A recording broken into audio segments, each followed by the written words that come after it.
Chapter 1063. This is simply a godly skill. Meng Hun poked at the corpses in disbelief. Every snake was limp. He sent a few brave soldiers to cut open the bodies of the snakes.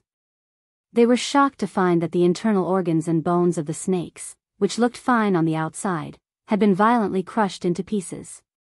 Their brains had even turned into mush. Meng Hun felt that it was a pity when he cut open a few snakes in a row. I was hoping to stew a pot of snake soup to calm my nerves. He never expected the corpses of the snakes to turn into such a ghastly state. The poison glands behind their eyes had been crushed. The snake meat was inedible. He felt that it was a pity, but his eyes were filled with fanatical admiration for his lord. She had killed millions of snakes with her own strength. She had accomplished such a magnificent feat with ease. Meng Hun would be the first to refuse to accept that his lord was not a wise ruler. When the troops dealt with the corpses of the snakes, not only did they have to burn the corpses outside the camp, but they also had to deal with the corpses that had crawled into the camp. The weather was still cool, but it would warm up after a while. If they did not burn the corpses quickly and allowed them to rot and grow maggots, they did not know what kind of plague or illness they would bring to the troops. Because of Jiang Pengji's influence and regulations, the troops from top to bottom had reached a consensus. The dirty and rotten corpses carried the smell of plague and illness. If they were not dealt with properly, the illness would spread to the people.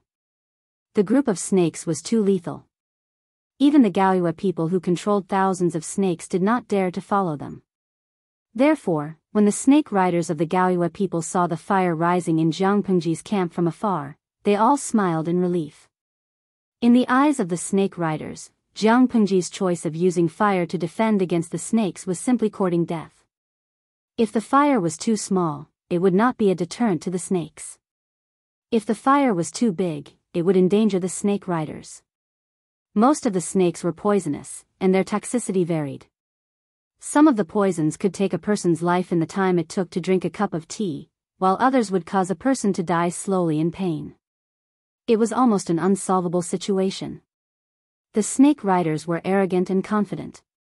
Only Wei Xiai knew that they had the capital to do so. In his previous life, Huang Song had fought against the Gaoyue people. He had been surrounded by danger many times. The snakes had besieged him, causing him to suffer heavy losses. The snakes, insects, rats, and ants had polluted the water source of the army, which made things worse. However, when the arrogant and confident Gaoyue people met Jiang Pengji, this was not kicking an iron plate, but a titanium alloy plate. The soldiers outside the tent were busy dealing with the snake's corpse. The people inside the tent had different thoughts. They looked at Jiang Pengji with fresh eyes, as if they were meeting her for the first time. Jiang Pengji didn't speak, and the crowd didn't know what to say, until a short, shrill sound from a flute broke the balance. Jiang Pengji glared daggers at Fengzhen. The other party put down a bamboo flute in embarrassment. "What are you doing?" Music was supposed to be an intoxicating experience, but Fengzhen's flute music was so awful that it rendered people speechless. Faced with the accusation, Fengzhen said, "Just now, I saw that you used sound to control the beast. I really thought that the song you played was the key, so I gave it a try." Fengzhen was not as accomplished as Wei Xiai, Feng Jin, and the others in terms of elegant instruments, but to him, the flute was a piece of cake. When he heard Jiang Pengji kill the snakes with her flute, her posture of acting like the wind made his heart itch. He had a good memory. He had memorized Jiang Pengji's entire song. Jiang Pengji was speechless. Was her flute music that awful? Stop playing. The flute music is only an aid. There's more to it than meets the eye. Jiang Pengji mercilessly dispelled Fengzhen's thoughts. If controlling animals only depended on a song, the Mengs would have found a way to dig out their secrets and kick them away. How could the Gaoyue people be so arrogant? Fengzhen thought about it and felt that it made sense. He could only put down the bamboo flute helplessly. "When did you learn such a divine technique, my lord?" "If I had leaked the news earlier, I wouldn't have been so scared that I broke out in a sweat and almost lost my composure."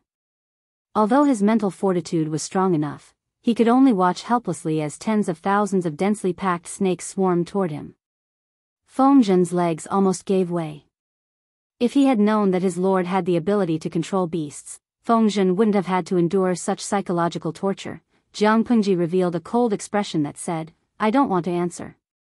It wasn't that she didn't want to answer, but she didn't know how to answer. Even if she was willing to explain, others wouldn't understand. Wei Ci said, "A while ago, I heard my lord chatting. She said that she dreamt of the celestial mountains and seas. She heard the whispers of immortals, as if she was receiving teachings. When she woke up, she didn't remember what happened. She only remembered the ethereal sounds. I thought that maybe my lord learned the art of controlling beasts at that time, and it happened to counter the Gaoyue people's conspiracy. It seems that our army's great victory was destined. In ancient times, people believed in the divine right of kings, and the people firmly believed in it. If Jiang Pengji wore the halo of destiny above her head, it would often produce unexpected results." Wei Ci lied through his teeth, and there was a hint of flattery in his words. Jiang Pengji was flattered. She looked at Wei Ci with a complicated gaze. This person didn't care about his reputation in order to help her cover up her lies. He was quite silly. Jiang Pengji said, "When I saw the snakes today, I suddenly had the urge to make them surrender and retreat. I accidentally used too much force, but I didn't leave any alive. I don't know where this ability came from. After Zixiao's reminder, it might be because of that dream." It wasn't a big deal, so Jiang Pengji changed the topic with a few words. Wei Ci and the others were easy to fool, but the audience in the streaming room weren't ignorant people from ancient times. Xianyuan Mingjing, streamer, how can you live with your conscience by fooling a group of loyal cuties like this? Buhuihui Shiji, I'm begging for the ability to control beasts. I don't ask to be as handsome as you, I just want to learn the essence of learning. Miao Xiaoyao, I'm very curious, how did the streamer kill those snakes? Jiang Pengji hadn't spoken in the streaming room for a long time, but it didn't mean that she didn't pay attention to the bullet screen. Streamer V, they committed suicide by biting their tongues. Biting their tongues to commit suicide? The audience was almost in a mess. Who would believe such a perfunctory answer? Isho Shiniangxiang, streamer, you're bullying us again because we don't study enough. No matter how the audience threatened and tempted her, Jiang Pengji remained unmoved. The corpses of the snakes burned fiercely. The Gaoyue people were worried and sent out scouts to investigate. The news they received made them tremble with fear. The enemy, who they thought had been swallowed alive by the snakes, was actually unharmed. How is this possible? The Gaoyue people were in a panic. The snake formation that had always been successful was no longer working. Don't be afraid.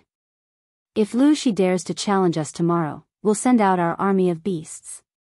Let's see if he can hide from us. The Gaoyue people could control hundreds of beasts. Their army of beasts had extraordinary combat power. If not, Meng Zhan wouldn't have tolerated them for so many years. It wasn't advisable to fight behind enemy lines for too long. There was still a way to deal with them by sending out the snakes. If they polluted the drinking water for the army camp, there would be no solution. The next day, Jiang Pengji sent someone to challenge them. Chapter 1064. Flags fluttered in the wind, bugles sounded, and the air was filled with the smell of burning. The audience held their breaths, anticipating the appearance of the Gaoyue tribe's army of beasts. After a while, dust rose from the horizon in the distance. The sound of running and the roars of beasts traveled into the audience's ears. Mo Lingyin, South China Tiger, that's the South China Tiger, right? Am I blind? Jiji Ruo Mo, damn, are we in an animal live stream room? The live stream room's camera faithfully recorded everything. Countless large beasts appeared, and the audience also saw a few large creatures following behind them. When they looked closely, they realized that they were elephants with long tusks. The elephants had canopies on their backs, and there were people sitting inside. The Gaoyue tribe didn't ride horses. They rode on the beasts they tamed, and they looked majestic. The beasts were arrogant. Even though they were far away, Jiangpu's warhorses felt threatened. White was restless under her, and its hooves kept scraping the ground. After a while, it dug a small hole and snorted. It kept snorting, its black eyes flashing with fighting spirit. Meng Han and the others were shocked when their warhorses were startled. They hurriedly pulled on the reins to calm them down.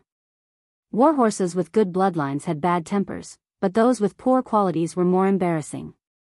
Faced with the beast army's imposing manner, many warhorses showed signs of restlessness, weakness in their legs, fear, and incontinence. Fortunately, the soldiers reacted quickly, and the army's formation didn't become a mess. As the two sides got closer, the audience could clearly see the Gaoyue tribe and their beast army. Almost all of them were large carnivorous beasts. Many of them were rare animals that had long gone extinct. Yen ran, brothers, the Gao Meng in front of us, Zhuatuan Liang Boan, damn, I was scared to death. Look at what's that? Cat Demon June, damn. The battlefield was filled with dust. The true faces of the beasts were revealed one by one. The bullet screen in the live stream room was filled with exclamation marks. They were tired of seeing wolves, tigers, and leopards. A few elephants couldn't pique their interest. However, when thousands of black and white warriors came out from behind, their adrenaline shot up. Their beating hearts almost couldn't take the enthusiasm. Fatty. Although it was wearing a simple rattan armor to protect its vital parts, most of its fur was still exposed. How could the audience not recognize their national treasure? A small portion of the fatties carried Gaoyu clansmen clad in rattan armor on their backs, while the others obeyed their orders and formed a formation with the beast tamers. Black and white body color, round cheeks, big dark circles, a chubby body, and the iconic inwardly figure-8 catwalk. Who else could it be if it wasn't Fatty Da who they had been thinking about day and night? The atmosphere on the battlefield was stagnant, and the live stream room was on fire. Dust like smoke, come pinch me. I'm not dreaming, right? Ziyingshuan, they're all pandas, live pandas. There are at least 1,000 of them. The black and white panda looked charmingly naive, and the image of a panda hugging a bamboo and chewing on it immediately appeared in their minds. Mingyue Ruyuan, I'm so jealous of the streamer. I can't even afford the ticket to the panda zoo. When the panda corps appeared, the passion of the audience was ignited instantly. The atmosphere in the live broadcast room was at its peak. Jiang Pengji did not understand. She frowned and looked at the black and white bear. Is that an iron eater? Jiang Pengji identified it for a while. The creatures whose eyes had been punched looked a little cute, but it shouldn't be enough to cause an uproar in the live stream room, right? Meng Heng said, exactly. They're very ferocious. Their claws are strong, and they can bite holes in human bones. Shou Shitu Gong, the people of the Gaoyue clan are too ferocious. The pandas are so cute, how can they be on the battlefield? How can they kill the enemy? How can they kill people with their cuteness? Don't they know how precious national treasures are? If one of them dies, how will the Gaoyue clan compensate them? The audience was filled with righteous indignation. The Chinese audience shouted, the pandas belong to us, while the foreign audience shouted, Fatty Da belongs to the whole world. Jiang Pengji was speechless. Damn it. Meng Han and the others did not hit on the panda's cuteness. They all looked solemn. The ferocious beasts of the Gaoyue clan had a huge impact on the warhorses. If they attacked, the warhorses of the army would be useless. Not to mention charging and killing the enemy, it would be good enough if they did not panic. My lord, please send the archers out to face the enemy. Bows and arrows were the best against the ferocious beasts. They did not have copper skin and iron bones. If one arrow could not kill them, then another arrow would be fired. Jiang Pengji was about to agree when the live stream exploded. Luoyu treading on flowers, protecting Fatty Da is everyone's responsibility. Huia Hui, streamer, leave Fatty Da under the knife. Tumi, streamer, Fatty Da is so cute. Can you really bear to kill it? Fatty Da's fan club, Streamer, you have to know that Fatty Da is a living fossil that has been around for 8 million years. Killing one will put you in jail. Can you really bear to hurt such a cute creature? Look at their enchanting eyes. Can you really bear to touch your body? Beitang Xianchao, Streamer, if you hurt Fatty Da, I will hang myself on your bed with a noodle. The viewers on the red and blue bullet screen often criticized each other, but in order to protect the pandas, they were united against outsiders.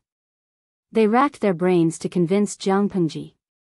As an all-star animal, Fatty Da's popularity was unimaginable. Jianghu was expressionless. Her gaze fell on the black and white creatures wearing rattan armor. Very cute.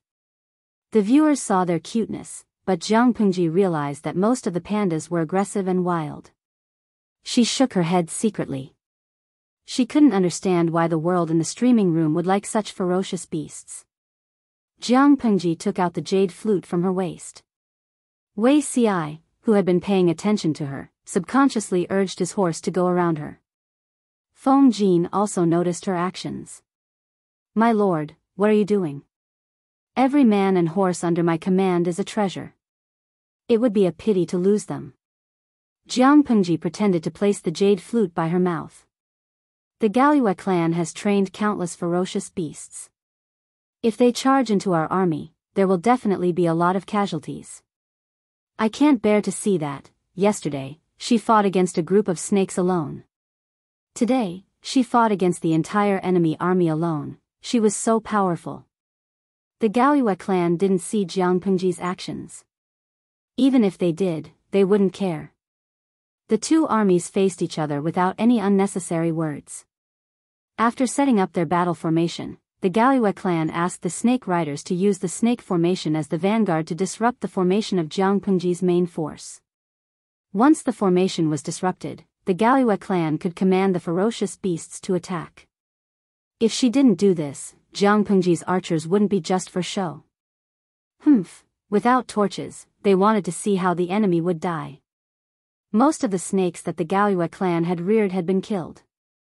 The snakes that were sent out today were their last stock. Looking at the countless venomous snakes slithering over, Jianghu played the jade flute without hesitation. The sound of the flute was sharp, ear-piercing, and demonic. Wei Ci and the others found it unpleasant, but the beasts on the Galua clan side didn't feel the same way. To deal with the group of snakes yesterday, Jianghu used violent means to erase their brains. Facing the group of beasts today, her means were much gentler. What's wrong? The originally obedient group of beasts became restless. They moved restlessly and jumped, as if they wanted to overturn their masters on their backs.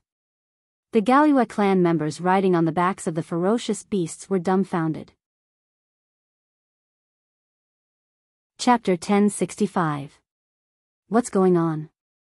Hurry up and calm them down. The Galua tribe had mastered powerful beast taming techniques. The dire beasts were as obedient as kittens in front of them, and they rarely lost control. The beast masters obeyed their orders and tried to calm the agitated dire beasts down, but it was the opposite of what they wanted. Not only did it not work, but it also made the dire beasts even more agitated, and their eyes shone with a blood-red light. Useless, all of you are useless. The Galua tribe's leader, who was sitting on the elephant's back, grabbed the fence with both hands. His rough face was a little pale, and he didn't look as proud as before. He even scolded, "Hurry up and control them." The dire beasts were so agitated that their usual commands didn't work anymore. The beast masters could only use whips to intimidate them. However, after a few whips, the dire beasts were completely enraged. A tiger with a green and white forehead roared and pounced on the beastmaster riding on the dire beast's back with its mouth wide open. The beastmaster didn't expect to be pounced on by a docile pet. Before he fell to the ground, he had a look of disbelief on his face. Before he could struggle, the big tiger with a pale forehead had already opened its mouth and bit down on his neck. Its heavy breathing hit his skin, and its sharp teeth sank into his fragile flesh. With just a little bit of force, the beastmaster heard the sound of his neck bones cracking before he lost consciousness. The smell of blood spread, completely triggering the dire beast's bloodthirst. As the beast master was bitten to death by the tiger, the other dire beasts pounced on the other beast masters. The originally orderly army of beasts was now in chaos. Cries of pain came from the dire beasts' mouths. Before they could call for help, the usually docile dire beasts had already taken their lives. They bit, gnawed, or used their sharp claws to dismember the dire beasts' corpses. The viewers in the live stream watched with their mouths agape. The bullet comments on the screen didn't update for a long time. The silly and adorable giant pandas in their memories were now moving with strength that didn't match their clumsy bodies. The front paws that were usually used to hug bamboo had now become weapons for killing dire beasts. The seemingly gentle and harmless paws directly caved in the dire beast's head. The audience also knew that the giant panda's molars were very developed, and could even be considered the strongest among carnivores. However, their impression of how strong it was still stuck at the stage where it was gnawing on bamboo. Now that he saw it with his own eyes, he could even chew a person's femur into pieces in 2 or 3 bites. On the battlefield, over 1,000 black and white balls surrounded the Jianghu race army from all directions. Their originally adorable round faces were now filled with terrifying ferocity. The audience watched in silence, while the Jianghu people, who were surrounded by the pandas and other ferocious beasts, were panicking. The great beasts were the trump card of the Jianghu race. Controlling the great beasts to kill their enemies was their specialty, but the Jianghu race themselves were not very powerful. They were too confident. They never thought that the beasts would break free from their control and help the enemy attack them. Don't come over, the ferocious beasts went berserk, and the Jianghu clan's beast familiars were scared out of their wits. The ferocious beasts that they had once completely tamed had now become the most terrifying black and white impermanence. Because of the intense fear, his eyes were wide open, and his eyes were filled with tears and blood vessels. The beast familiars tried to use whips, knives, spears, swords, and halberds to fend off the beast familiars, but it was to no avail. Even if they managed to repel 1 or 2, there would still be countless hungry ferocious beasts chasing after them, pouncing on them with their bloody mouths wide open. The seemingly adorable iron-eating beasts, the pandas, were demonstrating to the audience what it meant to never judge a bear by its appearance. They ran and chased after the beast familiars, the fat on their bodies rippling with cute curves as they moved. However, no one was able to appreciate this beauty at the moment. That was because once they were knocked down by a bear, their weight would be as heavy as Mount Tai, and the other black and white balls would follow up with another slash. Although the Jianghu race was an enemy, witnessing them being surrounded by the ferocious beasts and dying without a complete corpse left everyone feeling very conflicted. The ferocious beasts went berserk, and the canopy on the elephants' backs was flung off.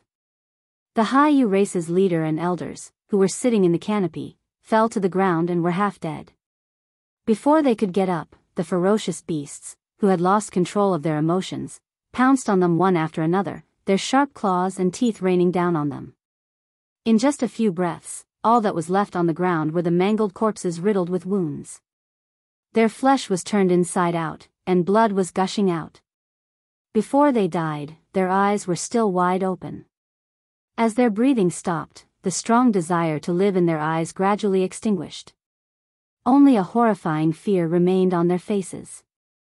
Jianghu, who was the mastermind behind all this, was still playing the jade flute. She didn't know how to play the flute in the first place. Although her posture was pretty, as if she was about to ascend to heaven, she was actually just playing the flute blindly. Feng Jin and the others didn't know the inside story and thought that she was really using the sound of the flute to control the ferocious beasts. In order not to disturb her, they tolerated the terrible sound of the flute. Wei Ci, who vaguely knew the inside story, didn't know whether to laugh or cry. He saw through it but didn't say anything, continuing to pretend that nothing had happened. This battle. I'm afraid it's the easiest and most unforgettable battle I've ever fought in my life. Meng Hun muttered softly. Meng Hun murmured as he stared at the enemy without blinking, fearing that there would be an accident. Reality proved that his worries were unfounded. The ferocious beasts only cared about ravaging the Jianghu race, using brute force to grind them against the ground. Why would they have the time to care about them? Wouldn't it be wonderful if fighting battles were this easy in the future? Feng Zhen sighed with emotion. Their tens of thousands of troops got into battle formation. Banners fluttered in the wind, and drums beat. Everyone was in high spirits. They wanted nothing more than to skewer the Haiyu race like mutton. But what happened in the end? From the beginning of the battle to the end, they didn't even fire an arrow, let alone kill a single enemy. They watched as their lord played the flute, endured the piercing sound, and watched as the Haiyu race suffered the consequences of their actions. No one would believe it if they told others. If fighting battles were this easy, Feng Zhen would be willing to listen to this flute sound for the rest of his life. As soon as Feng Zhen finished speaking, the shrill and noisy flute sound stopped abruptly. As the sound of the flute disappeared, Jiang Pengji's brows furrowed. Her cheeks, which had been rosy before, instantly turned pale. Cold sweat broke out on her forehead. My lord, Wei Ci was the closest. He leaped forward on his horse and supported Jiang Pengji's slightly swaying body. Her right hand gripped the jade flute tightly, and the fingers of her left hand pressed against her sweaty forehead. A fierce murderous intent flashed across her pitch-black eyes. I'm fine. Jiang Pengji took a deep breath. Her tightly pursed lips curled into a faint smile. Her pale cheeks instantly became lively again. She said to Wei Ci, I had too much fun just now. I almost forgot my limits. Don't worry, I'm in good condition. I'll be fine after a short rest. A hint of understanding flashed across Wei Ci's eyes.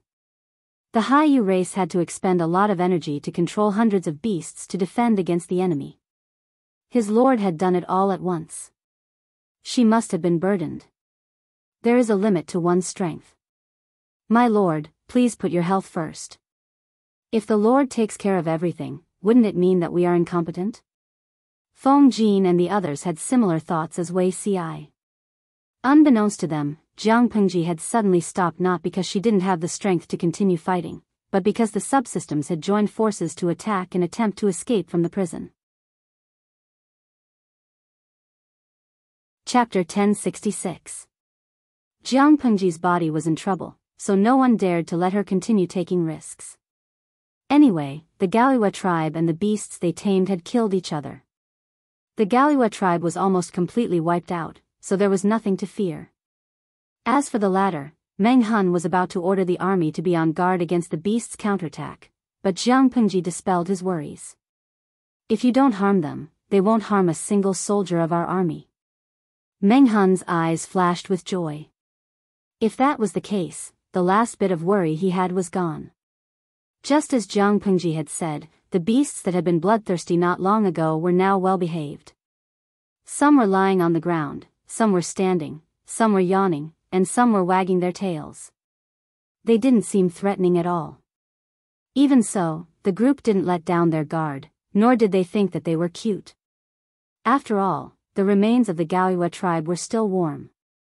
With the Galiwa tribe as an example, the group had a clearer understanding and fear of these ferocious beasts. What do you plan to do with them, my lord? Feng Zhen looked at the beasts, his eyes burning with passion. If they could use the Galiwa tribe's army of beasts, it would be a great help. Jiang Pengji pondered for a moment and said plainly, separate them into different categories and release them. Release them? The answer was unexpected. Not only were Feng Zhen and the others surprised, but the live stream viewers were also stunned. Apart from the Galiwa tribe, only Jiang Pengji could easily control the army of beasts. She didn't want to eat the fat meat that was already in her mouth, but she was going to throw it away. The army of beasts was not easy to deal with because they had met Jiang Pengji, their natural enemy. If it weren't for Jiang Pengji but someone else, the army of beasts would have long since beaten them up under the command of the Galiwa tribe. My lord, isn't it a pity to do this? Meng Han asked hesitantly. Releasing the beasts that the Galiwa tribe had trained for many years into the forest was such a bold move. It was too wasteful. Having seen the fighting power of the beasts, Meng Han was envious. Jiang Pengji lifted her eyelids in annoyance and asked a question that made people speechless. She asked, let's not talk about the elephants. Have you ever thought about how many chickens, ducks, fish, and geese the ordinary jackals, wolves, tigers, and leopards eat every day. If you can afford it, you can keep them. The Galua tribe could afford it because they lived in a fixed place for generations and raised a large number of domestic animals. If the budget was not enough, the Meng family would have to pay for the Galua clan. Jianghu fought in the war all year round and was never at home. The mobility of the army camp was too high. If he were to raise an army of beasts, the food that the beasts needed would definitely have to be transferred from elsewhere. Was that even possible? Jianghu vigorously carried out the policy of farming, which solved the problem of food shortage during the war. Although there was an abundance of rations, it was only enough for tens of thousands of soldiers to eat their fill. Most of the time, they were vegetarian, and they could only drink meat soup a few times every 10 days to half a month. Humans were already living such a hard life. How could they allocate chickens, ducks, fish, and geese to these wild beasts so that they could maintain their combat strength? It was a simple question, but it stumped everyone. Meng Hun pondered for a moment and knew that his idea wouldn't work. Raise? They definitely couldn't afford it. Release him? Meng Hun felt his heart ache. It was better to keep all of them. Their fur could be used to make winter clothes. It was better than returning empty-handed. An intact beast's fur was also a very precious treasure. My lord, releasing the dragon into the sea and the tiger back into the mountains will definitely leave behind future troubles. It's hard to guarantee that no ordinary people will be hurt by them in the future. Jianghu could tell what Meng Hun was thinking, but she didn't reprimand him. The people of ancient times didn't have the consciousness to protect animals.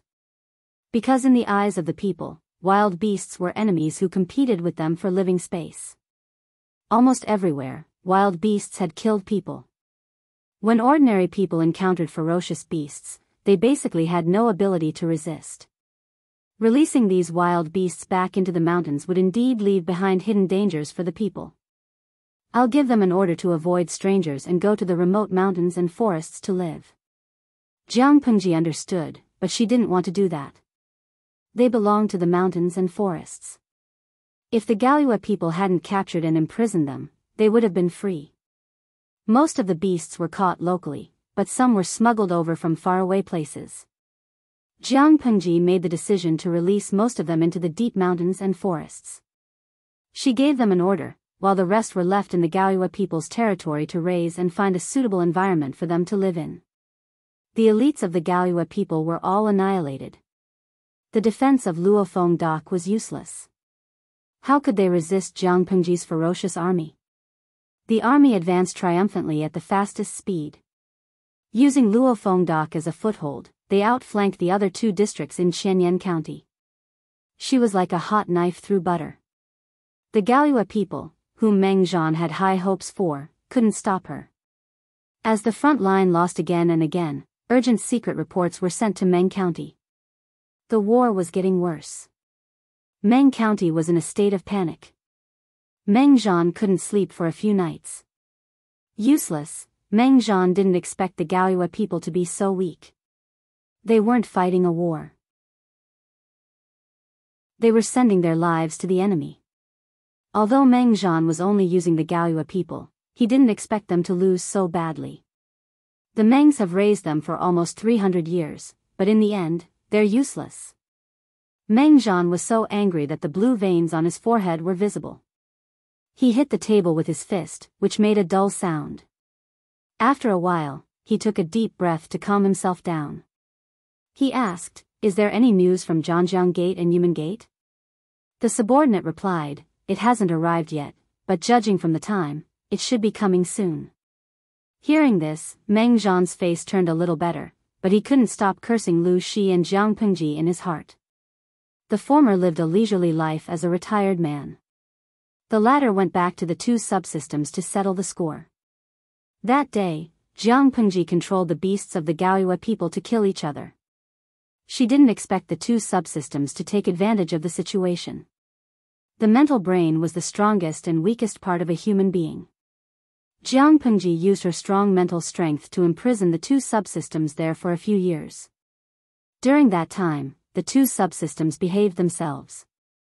If it wasn't for the two light cocoons in her mental brain, she would have forgotten about their existence. To control the beasts of the Gaoyue people, Jiang Pengji diverted some of her mental strength.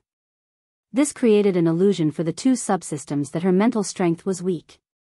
It was a good opportunity for them to break out of the prison. The two subsystems planned to use all their strength to do something. As long as they broke out of the mental cage, Jiang Pengji's brain would be severely damaged. When that happened, not only would they be able to get away with it, but they could also find another host to infect. They could also help the main system to severely injure Jiang Pengji. Without special methods, the recovery of mental injuries would be extremely slow. As long as the main system's mental strength was higher than Jiang Pengji's, the scales of victory would be in their favor. Unexpectedly, Jiang Pengji was more cunning than they thought. Chapter 1067. Jiang Pengji didn't settle the score with the two subsystems immediately, but it didn't mean that she had forgotten about it. She only had time to manage the systems after she finished what she was doing and led the army to gain a foothold in Sangzhou. After all, they were friends who had been intimate with each other for several years. The two subsystems understood Jiang Pengji's temper too well. This woman's heart was even narrower than the tip of a needle. Whoever provoked her would suffer 800 lifetimes of bad luck. They waited and waited. The expected score didn't come. The subsystems then understood the suffering of the death row prisoners.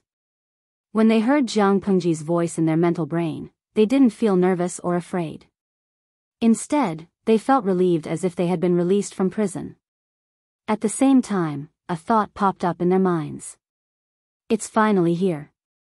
Jiang Pengji closed the streaming room and instructed the servants not to disturb her. She had always been straightforward when talking to the subsystems. She was too lazy to beat around the bush. You should know why I'm looking for you, right? Jiang Pengji asked straightforwardly. I haven't forgotten how you two took the opportunity to escape during the battle against the Gaoyue clan. If my mental brain wasn't strong enough to resist your schemes, what would have happened? This kind of mental attack from the inside out can cause serious damage to the mental brain, or even dementia or vegetative state. The two subsystems fell silent. To them, Jiang Pengji was the warden who imprisoned them, and they were prisoners under her custody. Was there anything wrong with prisoners escaping for freedom? If they successfully escaped, it was because they were capable. If they were caught by the warden, it was because the warden was capable. They could only blame themselves for not being as skilled as the others and being one step behind. After so much hard work, not only did they not obtain freedom, but they didn't even hurt Jiang Pengji. Instead, they lost their lives. The two subsystems were really unlucky to meet a host like Jiang Pengji. System number 1 had spent the most time with Jiang Pengji. It was also the most thick-skinned. It had the attitude of a dead pig that wasn't afraid of boiling water. The winner is king, and the loser is the bandit. Our plan failed because we are not as good as you. We admit defeat.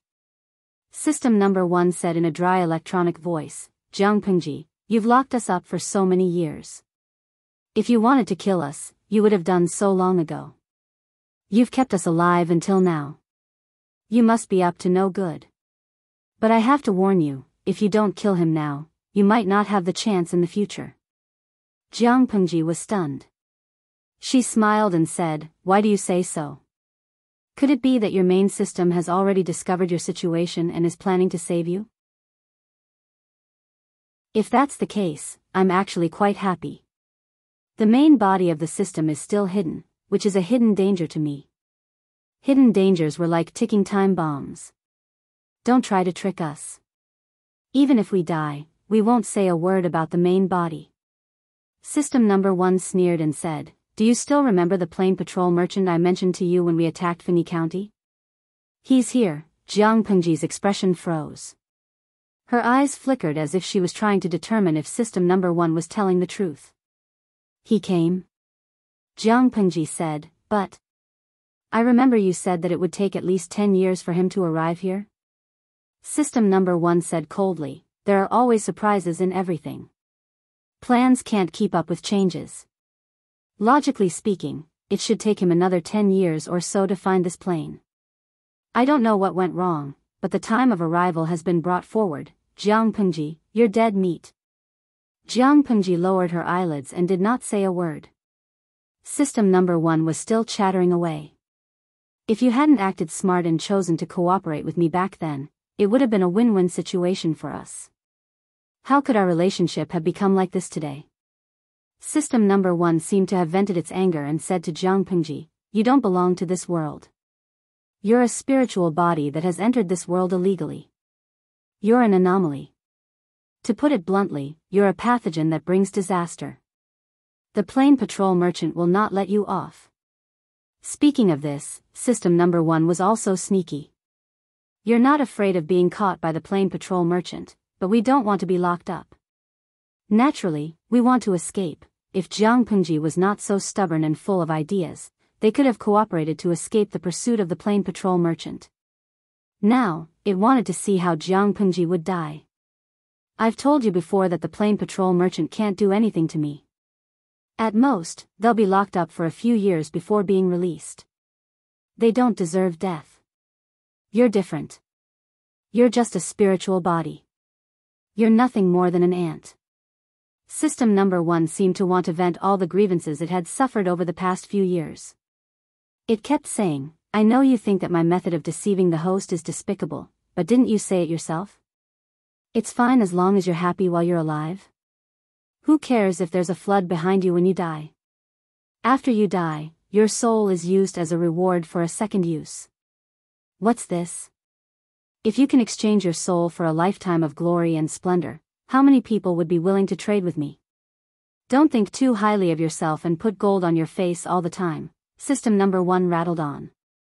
System number 2 did not say a word as it watched its companion attack Jianghu. Jianghu listened attentively for a long time before asking system number 1. If time could be reversed, Jianghu let out a long sigh, as if there was infinite regret in her chest. But she did not wait for system number 1 to be complacent. She suddenly changed the topic. I'll still lock you up. Working with a guy like you? You really think highly of yourself. System number 1 was exasperated. You're about to die, but you're still so stubborn. Jianghu said, don't I still have you guys? Not only will the dimensional merchant capture me, but he'll also capture your real bodies. This business is not a loss. Before I die, I'll definitely drag you guys down with me. Without you guys stirring up trouble, the world will be much more peaceful. After some conversation, Jianghu and the system parted on bad terms once again. Jianghu looked at the moonlight outside the window, which was as clear as water. In a trance, she thought of a certain person who was like the bright moon in her arms. Since the dimensional merchant had come, wouldn't it be a pity that she had not cooked the frog? If she kept it and did not eat it, who knew which fairy would benefit from it? Thinking of this, Jianghu grabbed a black cloak and hurriedly covered herself with it. She nimbly climbed out of the window. At this time, Wuxia had just finished washing up. With his damp black hair, he sat upright at the table and was carefully drawing something. Suddenly, he heard some movement outside the courtyard. Zixiao, Jianghu leaned against the window and waved at him. Fortunately, Wuxia was mentally strong, so he was not frightened by Jianghu. He got up and walked to the window. He opened it for Jianghu and let her climb in. Before closing the window, he carefully looked around. If someone saw his lord climbing through his window in the middle of the night, their relationship would not be clean even if they jumped into the Milky Way. My lord, if you have something to look for me, you can just send someone to summon me. Why did you come here alone? Wuxia closed the window. As soon as he turned around, he was hugged by Jianghu. She forcefully trapped him in front of the window. In the next second, he felt her warmth on his lips. What was going on? Wuxia widened his eyes in shock. He resisted the physical reaction and raised his hand to push her away. My lord. Chapter 1068. Although their relationship had been tacitly acknowledged, they usually communicated with their eyes at most. Touching one's small hand was considered intimate, let alone kissing. Of course I'm happy, but, before Wei Ci could finish speaking, his lord leaned forward again. Wei Ci did not dare to struggle vigorously. The two of them fell to the ground from the window, which happened to be where the shadow was the heaviest. He could only see her silhouette with his eyes wide open, but he could not see her expression. He could only see the soft light reflected in her bright eyes. My lord? Wei Ci's breathing was slightly heavy. His hands were placed by his side. After a while, he put them on Jiang Pengji's waist. As he spoke, his lapel loosened, revealing a small part of his chest and delicate collarbone. Jiang Pengji nibbled twice and smacked her lips as if she was savoring the aftertaste. The taste is not bad. Why did I agree to the promise of waiting for 8 to 10 years? Jiang Pengji smiled delightedly. What Zisher always says makes sense. For the sake of having fun, one should do it in time. How can one wait? If there is fun, one should enjoy it. Why suffer? Wei Ci was stunned. He intuitively felt that Jiang Pengji's state was not right, but he did not know what was wrong. Zixiao, do you know that I probably don't have many days left to live? Jiang Pengji sighed. There was a smile in her words, so Wei Ci thought Jiang Pengji was joking. As soon as he heard the word death, his expression suddenly darkened. My lord is blessed and blessed. You will be the ruler of the world in the future. How can you curse yourself like this? Jiang Pengji chuckled. She said, I love listening to Zixiao speak. Wei Ci's expression did not improve. Instead, he asked her, My lord, do you also think that I am just a vile person who flatters and fawns over you? Of course not. In that case, my lord should know that every word I say comes from the bottom of my heart. You should not simply listen to it as good words. Wei Ci was a very serious person. Jiang Pengji really could not dissuade him in this aspect. My lord will definitely live to a ripe old age. In the future, you will have many children and grandchildren.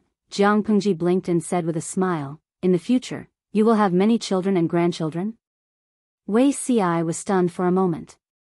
After a while, he understood the ambiguity of her words. He was so angry that his face turned red. If his lord continued to be so perverted, how could he face the word F in the future? Everyone has their own ups and downs. If I tell you for sure that I won't be able to live to 100 years old, and I'll die soon, Jiang Pengji said with a smile. Without waiting for her to finish, Wei Ci, who was trapped on the ground by her, suddenly moved. He turned around and pressed her under his body. The two of them were so close that their breaths were intertwined.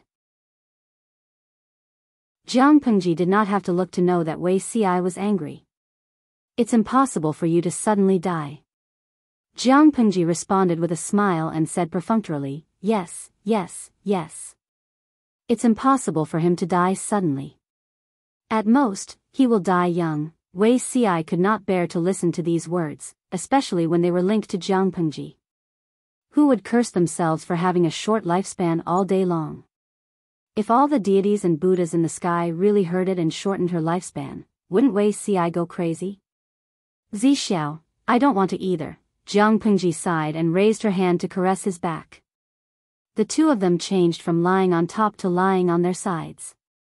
They faced each other and said, I don't believe in fate, but sometimes I have no choice but to believe it. If not for the fact that I have no other choice, I don't want to abandon the foundation that I've just started, let go of my ambition, and cruelly leave.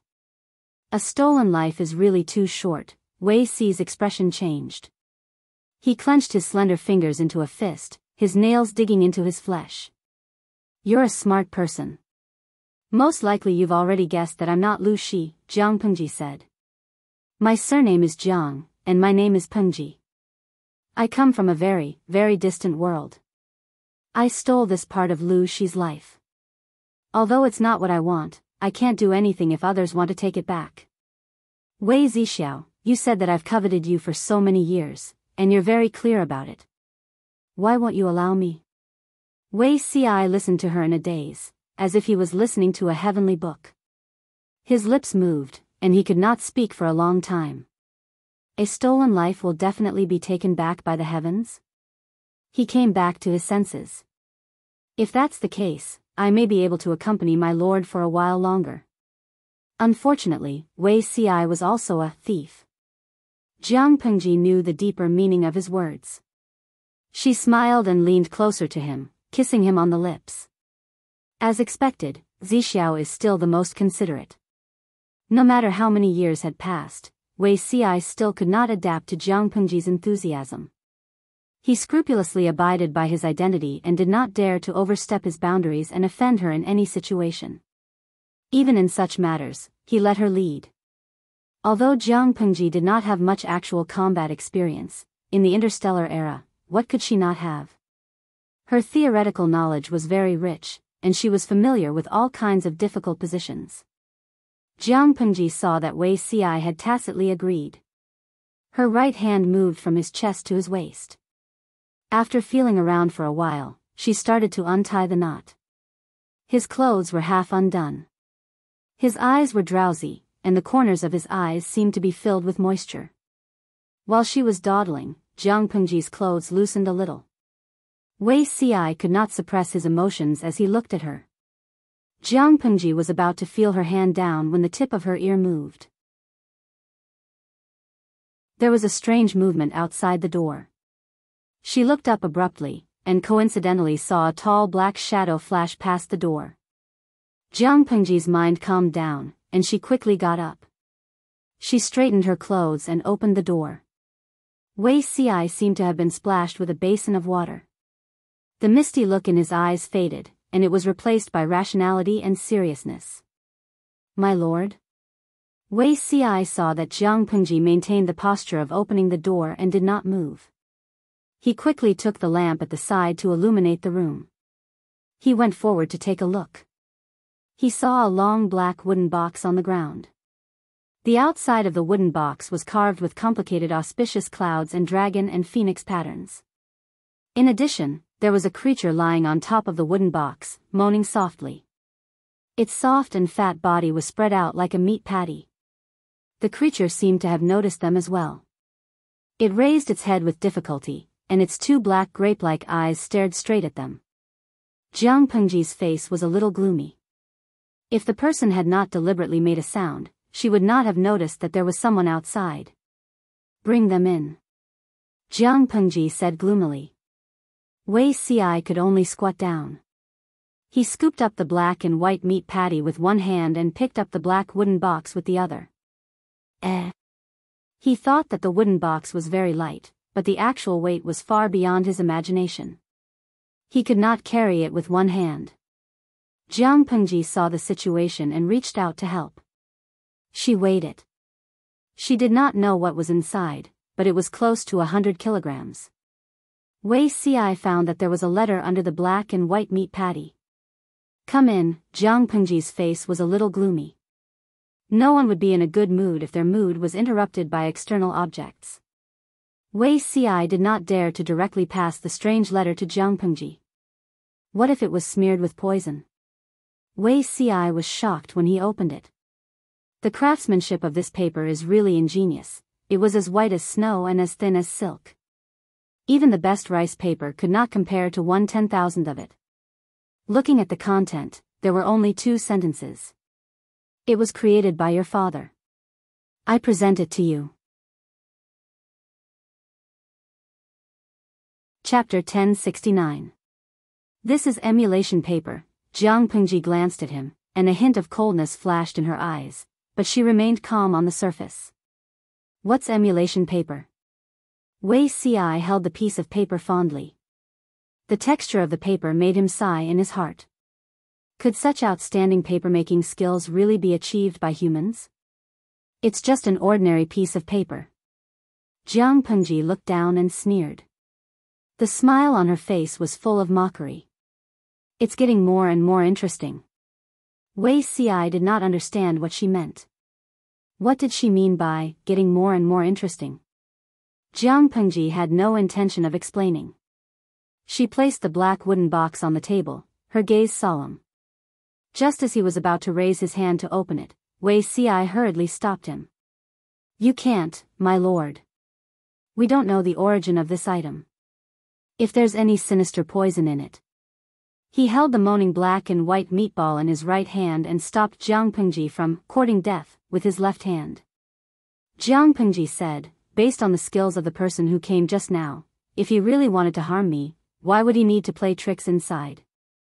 Lu Shi's current body was too weak. If it was in the past, she would have the confidence to settle the score with the person who came.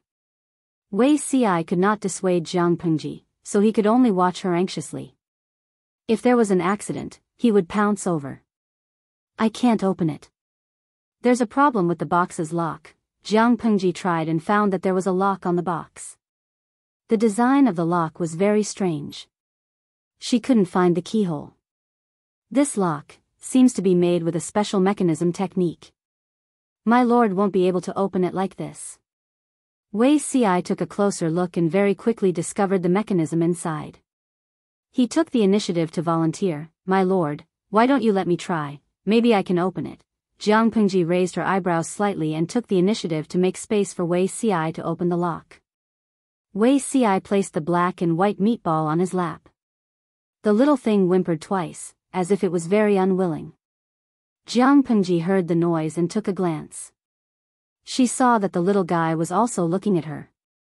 His sparkling eyes were like a pair of black grapes that were full of vigor. They were so clean that one's reflection could be seen in them. While Wei Ci was focused on unlocking the door, she secretly reached out and took the meatball. The fur on the little guy's body hadn't grown for long. It was soft to the touch like cotton. Jiang Pengji couldn't help but caress it from the back of its white neck to its black shoulder strap, then to its plump and fleshy buttocks. She squeezed it with her fingers. The black and white meatball realized that it was in a different place and was being teased. It struggled to turn its head and stared blankly at Jiang Pengji. Wei Ci's fingers were very nimble, and he exclaimed as he unlocked the lock. The person who created this lock must be an expert in the art of mechanisms. If one didn't have a strong understanding of mechanisms, this lock couldn't be opened at all. He really didn't know who made it. Wei Ci tossed and turned for the time it took to burn a stick of incense. Jiang Pengji's expression gradually became impatient. These emotions were not directed at Wei Ci. You have the heart to give me something, but you set up a trap to make things difficult for me. I really don't know if you have good intentions or bad intentions. Jiang Pengji's tone was very unpleasant. Her furrowed brows left a few wrinkles between her eyebrows. If Zixiao is in trouble, why don't you smash it open with a pendulum?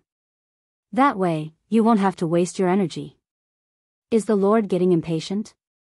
Wei Ci's laughter was mellow. If he couldn't open it, he would smash it open with an axe. Such violent actions had not changed at all. He said, the item in the box must be extraordinary to be able to use such an exquisite mechanism lock. My lord, please be patient. He raised his hand to wipe the thin layer of sweat on his forehead. After a long while, he finally opened it. He pressed something with his finger. After a clear click, the lid of the wooden box automatically popped open, revealing its true appearance. This isn't. Wei Ci saw the item in the long wooden box clearly. He was so shocked that he almost bit his tongue. Jiang Pengji raised her head when she heard him. She placed the black and white meatball on her lap and reached out to take out the item that lay quietly in the wooden box. It was a knife. The blade was narrow and straight, shiny like snow. It was covered with faint natural cloud patterns, giving off a rich and sharp aura for no reason. The handle of the knife was very long. The two ends were wide and the middle was slightly narrow. Even if the user held the knife with both hands, it wouldn't feel cramped. The blade and the handle were 3 feet and 3 inches long. The length was slightly longer than an ordinary sword. Do you recognize this knife? Jiang Pengji was right about Wei Ci's surprise. He had definitely seen it before and was very familiar with it. Wei Ci calmed himself down and deliberated on how to speak. This knife used to be Her Majesty's knife. It accompanied her on her expeditions for more than 10 years. Countless people were killed by the knife. She even used it to kill many traitors and enemies. Ever since I followed Her Majesty, this knife has never left her side.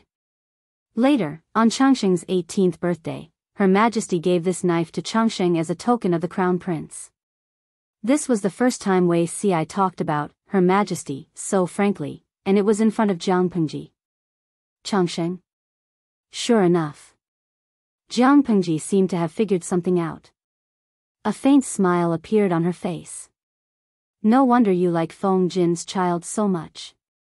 If I'm not wrong, Fushou is also our future child. But this name has already been set. It can't be used anymore. Wei Xi blushed with embarrassment. That was not the main point. You said that this knife has appeared before? Jiang Pengji did not follow up with another attack. Instead, she changed the topic. This made Wei Xi heave a sigh of relief. If she continued to ask, Wei Xi felt that he would not be able to keep his mouth shut.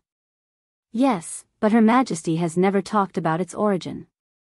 Outsiders think that it was seized from the enemy, but I don't think so. He did not expect to have the opportunity to witness that answer to the unsolved mystery of his previous life. The knife that followed Her Majesty was not a spoil of war, nor was it a divine object from heaven. It was merely a gift from a mysterious person. Of course not. The material of this knife is not something that can be made with the current smelting technology, Jiang Pengji said calmly. Because Wei Xi and she had a common secret, she was not afraid that Wei Xi could not accept it. She was even less afraid that her words would scare him. Do you know? This knife was also extremely rare in my previous life. Only people above 1 trillion could have it. Wei Xi opened his eyes slightly in shock.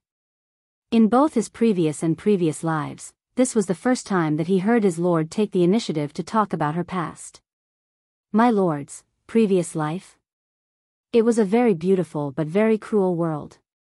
Wei Xi had personally experienced death and rebirth, so he was also very receptive to strange and dazzling things. Because he had already guessed it, he was not surprised that Jiang Pengji took the initiative to admit it. Instead, he was very curious about what kind of world could cultivate a person like Jiang Pengji. As someone who was born to stand at the peak and look down on the masses, any slight grievance was a humiliation to her. But that's all in the past. It's better not to mention it, Jiang Pengji said without hesitation. This piece of paper and this knife have a great background. A great background? Jiang Pengji said, the raw material of paper is plant fiber, but this is the most ancient papermaking technique. For example, the materials used in the current rice paper and bamboo paper are the most primitive. To produce a large amount of paper, a large number of plants must be cut down. Excessive cutting will damage the environment and worsen it. For example, dense forests will turn into wastelands. In my world, the law prohibits using plants to make paper because it is too polluting and the cost is too high. However, people will always use paper in their lives. This is something that cannot be replaced by external objects, so there is emulation paper.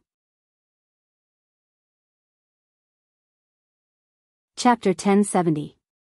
Wei Xi had a hard time listening, but he could understand a little. What about this sword? Jiang Pengji said, I've seen this sword a few times. It's the sword of a federal marshal. Marshal? Something like a commander-in-chief who controls military power?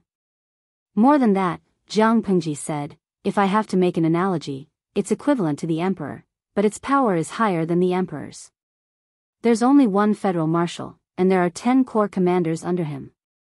Each corps is divided into 10 military regions, and each military region has about 1 million troops. The federal marshal has the highest power to mobilize troops. How much power do you think the federal marshal has? Only the marshal deserves to have a sword made of this material. Wei Xi was more and more shocked as he listened. 1 million troops? That was the military power of a military region. If it was the federal marshal, wouldn't he control 100 million troops? How many people was 100 million? Didn't the population of the 5 countries add up to 50 million? Jiang Pengji said, this is the military power during peacetime. If there's a war, the army has to be expanded more than 10 times. Since Jiang Pengji was conscious, the Federation had been fighting everywhere. There was almost no time to rest. The human alliance loved peace, but they couldn't stand the troublesome neighbors, and the war was endless.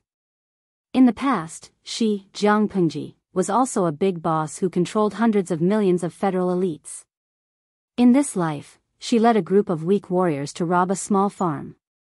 She was too ashamed to face others. She also wanted to save face. Wei Ci couldn't imagine what kind of world his lord's previous life was like. Why? Only the federal marshal has a sword made of this material. Is it similar to the emperor's token? Wei Ci didn't understand Jiang Pengji's world, but he could analyze a lot of content from her few words.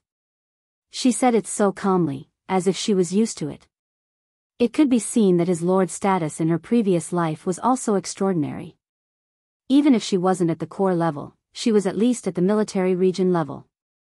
In this world, she was also a person with power that could overturn the world. This is considered a federal secret. If it was in the past, if I dared to reveal half a word, would most likely be sent to the military court, then dismissed, and Jiang Pengji made a gesture of cutting off a head, but she said, "Now. I've said it. This sword is already in front of me. What else can I say? This saber is made of a special material, and only one can be forged in the entire world." It wasn't accurate to say that he had searched the entire world. To be more precise, he had searched the entire universe. Jiang Pengji was amused when she saw the confidential documents. The universe was vast and boundless, and intelligent creatures had only explored a small area. How could they dare to say that they had searched the entire universe? Who gave him face? Wasn't there a second blade in front of her now? So rare? What kind of substance is it that there's only a little of it in the world? Wei Ci looked at the knife. Other than feeling that the knife was very sharp, he could not see anything special about it. Jiang Pengji smiled and said, "It's rare not because of its material, but because it can kill a god." Slay God? Are there really gods in this world? Wei Ci was even more shocked. There are no gods in this world. I'm just bluffing. Jiang Pengji's smile was somewhat evil. She said, "The god that I mentioned is, to put it bluntly, a virtual creature." It sounds a little abstract, but you can imagine a virtual creature as something condensed from people's beliefs. It doesn't have a physical body and exists in an illusory world. It's a little like a ghost. In my world, a virtual creature called Tianbao tried in vain to subvert the entire world. It was created by people and possessed great power, comparable to an omnipotent god. Wei Ci listened carefully. Everything that Jiang Pengji said was no different from a fantasy story to him. It was strenuous to listen, but he wanted to further understand the person in front of him. In both his previous and current lives, there had never been a moment like now when he was so close to her. A god created by people? It has the ability to overturn rivers and seas and is omnipotent? Jiang Pengji sneered. Something like that. However, a god created by people, no matter how strong it is, has to listen to people, to the ants in its eyes. How can a god be willing to be controlled by ants? Tianbao made use of people's reliance on it to launch a sudden war and cause countless things. It also sold all kinds of secrets to the surrounding forces. In my world, there were wars one after another. Wasn't it the aftermath of the turmoil of Tianbao? It wasn't until the day I died that the war came to an end. But I don't know when it will come again. Tianbao was very similar to the system. Both were top-notch virtual creatures. How could they be willing to be subordinate to others? When Jiang Pengji was possessed by the system and figured out the identity of the other party, she guarded against it. Wasn't it also the aftermath of the disaster of Tianbao? Such a high and mighty existence was like a powerful weapon that could go out of control at any time. Not only could it hurt the enemy, but it could also hurt itself. After the disaster of Tianbao subsided, people created another Tianbao.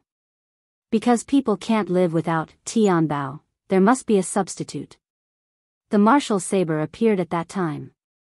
Not only is it a symbol of status, but it is also the only saber in the world that can completely kill Tianbao. The two keep each other in check to prevent a second Tianbao disaster. Wei Ci could not imagine why anyone would be unable to leave the heavenly brain, and would not be able to live without it. If that's the case, why would this saber? Wei Ci didn't know how to ask. Fortunately, Jiang Pengji understood. It's not the same one. I've seen the saber in the marshal's hand. The style is different. Jiang Pengji raised her hand and put the long saber back into its scabbard. She could feel that in her brain, the two subsystems were trembling. She smiled in satisfaction. Regardless of the intention of the person who gave me the saber, since he gave it to me, how can I refuse? Although there's no God in this world, the blade is extremely hard. It's also excellent for killing enemies. Every time I go to war, my weapon is always bent to the point that even my mother can't recognize it.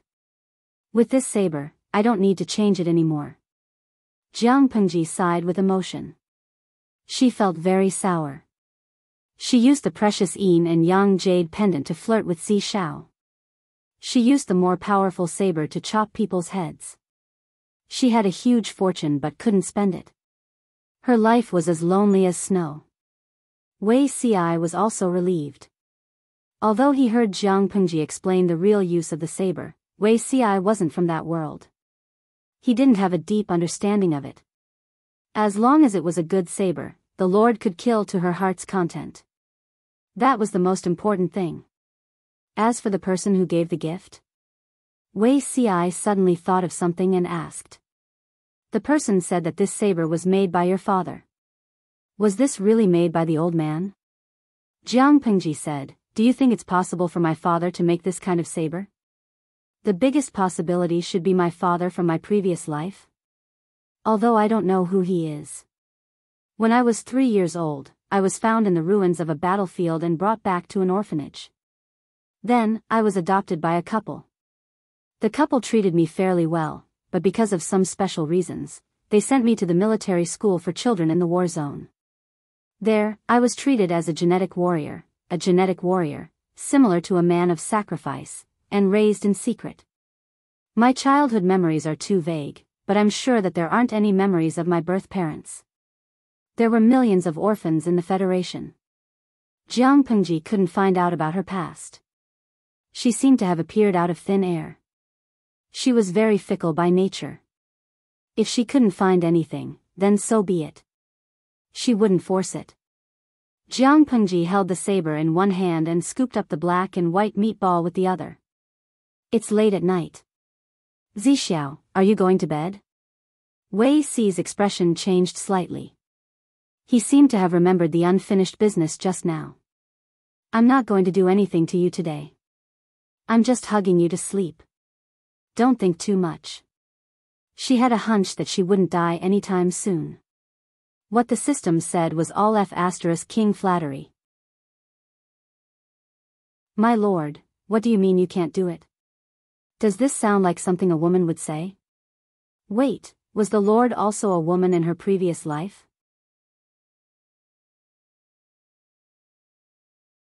Chapter 1071. Jiang Pengji immediately noticed Wei Ci's abnormality. She secretly looked at Wei Ci's side profile while stroking the black and white meatball's fur, wondering how long it could hold it in for. Facts had proven that Wei Ci was an enigma. Not only did he have a lot of thoughts, but he was also meticulous. If he was not exposed, he would be able to hold it in as if nothing had happened. Zi Xiao, sooner or later you will become a teenage mutant ninja turtle. Jiang Pengji could not help but use the words of the audience in the streaming room to tease him. Wei Ci could have secrets with anyone, but there was no need to hide them from her, especially when the secrets were related to her. Wei Ci was lying upright on the bed, his body covered with a blanket that had the fragrance of honey locust. The two of them were neither too close nor too far away. His arm could feel the heat emitted from her body. With such a stove lying beside him, stirring up his emotions, how could he sleep? Hearing Jiang Pengji's voice, he came back to his senses immediately. He looked a little confused. Although he didn't know what the Teenage Mutant Ninja Turtles were, he had a feeling that it wasn't anything good. If you have any questions, just ask. You already know my biggest secret, so do you think I'll be stingy with my other small secrets? Jiang Pengji smiled and pried his words out. Wei Ci held it in for a while and asked her in a low voice. What does my lord think about Long Yang? The topic had changed too much. Even Jiang Pengji could not guess what Wei Ci was worried about. Long Yang? Are you talking about the love between men? Jiang Pengji scooped up the black and white meat from her stomach to prevent it from suffocating under the blanket. The meatball whimpered softly, lazily lying between the two of them. Its little head turned left and right, as if it was observing them in the dark. Exactly, Wei Ci said, does my lord object to this? Jiang Pengji said, feelings have nothing to do with gender. I'm not an old-fashioned person. Wei Ci replied, oh. His expression became more and more strange. Jiang Pengji had an ominous premonition. Because it was Wei Ci, Jiang Pengji was unwilling to use other methods to beat around the bush, so she simply played a straight ball. She smiled and said, I'm using my status as the Lord to order you to say whatever you have to say. Don't hide anything. Wei Ci's lips moved and his eyes met hers. After a while, he said hesitantly, my lord has the looks of a dragon and a phoenix, a rare talent in the world. Such a carefree and unrestrained temperament is extremely rare even among men, let alone women. In my lord's previous life. He could not continue. Jiang Pengji understood. You mean, you suspect that I was a man in my previous life? That's why you asked me what I think about Long Yang? Wei Ci's expression darkened and he nodded. Zixiao, why are you so cute? Jiang Pengji walked past the black and white meatball and smiled as she pressed Wei Ci back onto the bed. Half of her body was pressed against his. If I were really a man, what would you do? Wei Ci said, if that's the case, I can understand why His Majesty in the previous life was so resistant to fertility. As a man, he turned into a woman. Not only was he subservient, he also wanted to have children like a woman. Strangely, not only did Wei Ci not find it unacceptable, but he felt wronged for Jiang Pengji. Jiang Pengji laughed heartily, but she was afraid that her voice would be too loud and attract the night watchman, so she simply snuggled in Wei Ci's arms, her shoulders trembling. Your imagination is really more terrifying than a black hole. Is this also considered a type of coldness? Jiang Pengji stopped laughing, and the corners of her eyes were filled with tears. She said, it's not because of this that I'm resistant to fertility. In my previous life, fertility was not a woman's business. Wei Ci opened his eyes wide in shock. Could it be that in the Lord's previous life, a man was pregnant for 10 months? He could not help but think of himself with a big belly. His expression was red and green. Of course, it's not a man's business. Jiang Pengji admired his expression and said after she was happy, the man contributes his essence and the woman provides the egg. The combination of the two is a fetus, which is placed on a special device. When the fetus is fully developed, the child is considered born. During the whole process, the woman does not have to provide a palace room and spends a few months to conceive the child. This practice is also against the law. Wei Ci was dumbfounded as he listened. What Jiang Pengji said was like a fantasy story to him. It was full of unknown charm. This sounds magical. However, nature has endowed women with the ability to conceive. Is this against the harmony of heaven? Wei Ci could not imagine that scene, not to mention that it was against the law for a woman to be pregnant. He did not dare to do that even in his daydreams. Jiang Pengji smiled and explained the reason to him. Wei Ci was fascinated by it. He tried to understand Jiang Pengji's world and passed from her few words. Only then did he understand why the emperor in his previous life and the lord in this life had strongly promoted women's camps. The more he understood, the heavier Wei Ci's heart was. He suddenly did not dare to think about it, and he did not dare to delve into it. What kind of mood did the emperor in his previous life have when she gave birth to a long life? After all, to her, longevity was enough. The existence of a long life was really unnecessary. Sleep. If you don't sleep now, you won't be able to sleep when the sun rises. Jiang Pengji put her hand on his waist. The two of them faced each other on a pillow, like a pair of inseparable lovers. The black and white meatball was sandwiched in the middle. Seeing that the two of them did not speak, it softly whimpered twice and simply lay down to sleep. To outsiders, the scene was warm and peaceful. For the subsystem in the center of the whirlpool, it was really like a year. If Jiang Pengji did not get the knife, although she could still kill the subsystem, she would definitely hurt herself. In the future, when she faced the main body of the system, it would be hard to predict the outcome. This was also the reason why Jiang Pengji trapped the subsystem. First, it was to not alert the enemy, and second, it was also to be safe. Now that she had a treasure that could kill virtual creatures, she had no worries here. Naturally, the subsystem would be in danger. Jiang Pengji cherished the time alone with Wei Ci, so she did not find trouble with the subsystem immediately. The sky outside the window was just beginning to brighten. Jiang Pengji opened her eyes and quietly lifted the bedding. She left without alarming anyone.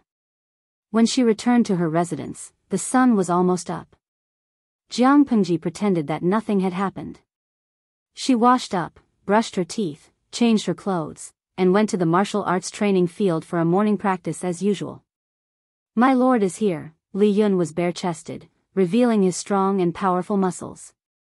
His whole body was steaming with sweat.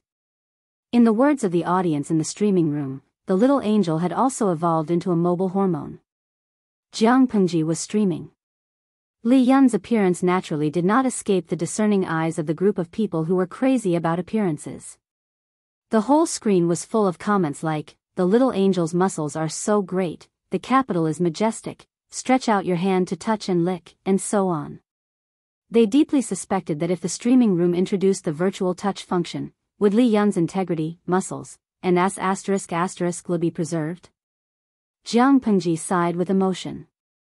The morals of the world were deteriorating day by day, and people's hearts were not what they used to be. I'll practice a bit to prevent my bones from rusting. Li Yun held a spear in one hand. With his sharp eyes, he saw the brand new blade in Jiang Pengji's hands. Just by looking at it, he felt the aura of the knife was threatening.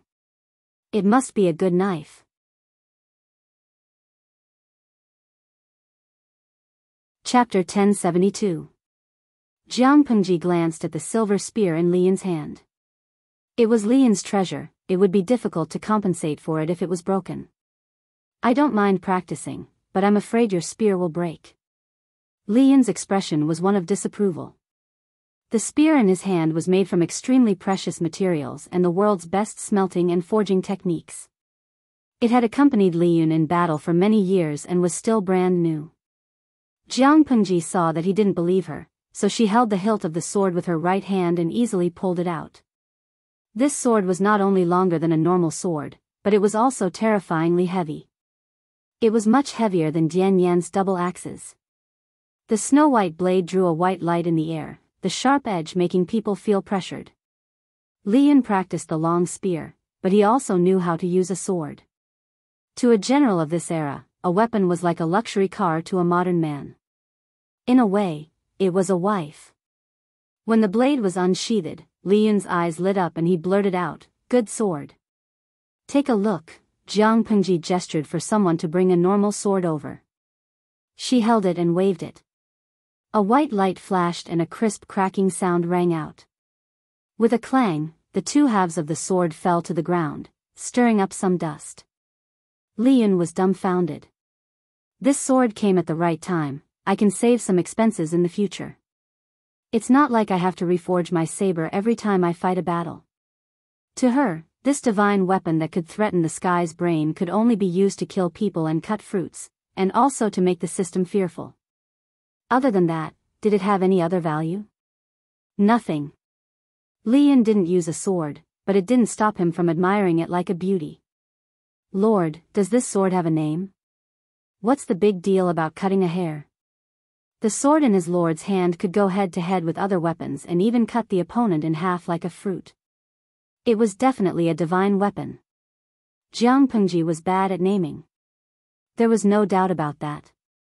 Faced with Li Yun's tricky question, she thought about it and said, "It's called Deity Slayer." Simple and domineering, obvious at a glance. Li Yun sighed. Deity Slayer? A divine weapon deserves a good name. It wasn't that his lord didn't know how to name things, but why did she give Bai Bai such a bad name? Every time Li Yun called out to Bai Bai, he felt an inexplicable sense of shame. After practicing with her knife for a while, Jiang Pengji also helped the cooks in the camp chop a pile of firewood. She only stopped when she was slightly sweaty. The audience in the streaming room had long been paying attention to the knife in Jiang Pengji's hand. Such a saber was not something that could be made with the forging techniques of this era. Even in their era, according to a certain Tibetan army veteran, it seemed to be very difficult to achieve. No matter how the audience discussed, Jiang Pengji kept her guard up and refused to reveal anything. Finally, the audience concluded, "Unreal City, the streamer is a cheat. She used to be a human-shaped weapon, and now she has an artifact cheat. She's ready to go to heaven." Zhaoran, according to the recent trending news, the streamer was supposed to participate in PlayerUnknown's Battleground, Clash of the Titans, but in the end, she entered the wrong game and sneaked into PlayerUnknown's Battleground, crate as soon as you land. May I ask, such a cheater, when did the GM ban her account? Nutty and Little Pudding, #PickNose1. Kiki, the streamer has banned the GM account. Are you afraid? Xinyue, GM, Jiang Pengji, can you have some F*King self-awareness? Streamer, I don't have any F*King self-awareness. I'm very arrogant. Jiang Pengji looked at the screen full of jokes, and the corners of her lips curled up. Well, to a certain extent, Nutty and Little Pudding was correct. She could indeed ban the GM account, but would the subsystem be banned? After sweating all over and eating breakfast, Jiang Pengji began to deal with official business. They had just gained a foothold in Xianyan County in Song Prefecture, and the grain line was barely smooth. However, the Mengs were the local tyrant of Song Prefecture. They had been operating in Song Prefecture for hundreds of years, and their resources were immeasurable. Jiang Pengji was afraid that if she was not careful, she would reveal a flaw and give the Mengs an opportunity. During that time, other than Meng Hang who sent some documents, Jiang Pengji basically buried herself in all kinds of bamboo slips and documents. She could keep her composure, but the subsystem could not. Jiang Pengji, what's your background? The subsystem number one's voice carried a hint of anger, as if it was a girl who found out that her rich fiancé was a country bumpkin who owed millions of yuan. The girl's heart was deeply hurt, and she scolded the heartless person. Jiang Pengji was also curious. What background can I have? Didn't I tell you before? The subsystem number one gritted its teeth and said, if you don't have a background, do you really think the sword in your hand fell from the sky? The appearance of the God Slayer instantly broke the balance between Jiang Pengji and the system. The subsystem had a natural fear of the patrolling merchants, like a criminal who saw the police. It was naturally afraid. It never imagined that the patrolling merchants would appear and leave behind such a precious weapon. What did Jiang Pengji do to deserve this? He was merely a mortal. Even if he was the chosen one of this plane, he was nothing more than an ant to the planar patrol merchants. Not to mention taking care of her or befriending her, it was a waste of time to look at her. Therefore, the subsystem number one could not figure out the reason why the patrolling merchants took care of Jiang Pengji. After thinking about it, it felt that Jiang Pengji must have a backer. I'm not like you, full of lies. Jiang Pengji sneered. She said, I've told you everything about my background. Genetic warriors were equivalent to death soldiers. Their mortality rate was far higher than the federal elites on the battlefield. If Jiang Pengji had a backer, how could she have been chosen? Most importantly, before becoming a genetic warrior, one had to erase their past memories to ensure absolute loyalty to the Federation. Based on this alone, Jiang Pengji was certain that she had no background. The subsystem number 1 did not listen. You're lying. It looked at Jiang Pengji's basic information again. At the age of 35, she took over the heavy responsibility of being the head of the army from her former superior. Before that, she was promoted to the rank of brigadier general based on her military merits. After that, she gained the favor of the previous head of the army and became one of the candidates for the successor. Although Jiang Pengji was indeed capable of being the head of the army, her rank did not match. She had taken a huge leap. Was she not afraid of her crotch splitting? Actually, if the subsystem number 1 understood the war environment in Jiang Pengji's previous life, her experience was not considered unexpected. There were many geniuses who were better than her. She was very inspirational, but she was only considered average. She was young, but she had been in the army for longer than many senior generals. You must have a backer. The system had cheated countless hosts, but it had never thought that it would encounter a cheat that it could not afford to provoke. Jiang Pengji was speechless.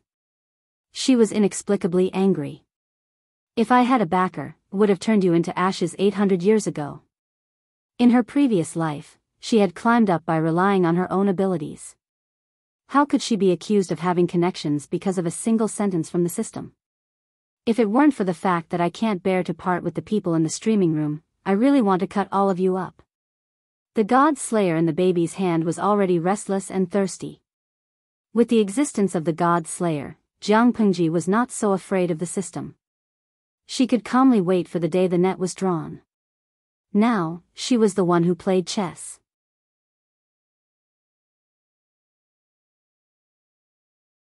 Chapter 1073. Zixiao, what are you carrying? Meng Heng and the rest were busy, but Wei Ci, who usually arrived first, was late. He seemed to be carrying something in his arms. A faint smile appeared on Wei Ci's face. He moved his right hand slightly, and a small head timidly popped out of his wide sleeve. Its bright black eyes looked around, and its 2 claws were placed on both sides of its head. The pink and tender claws were crystal clear.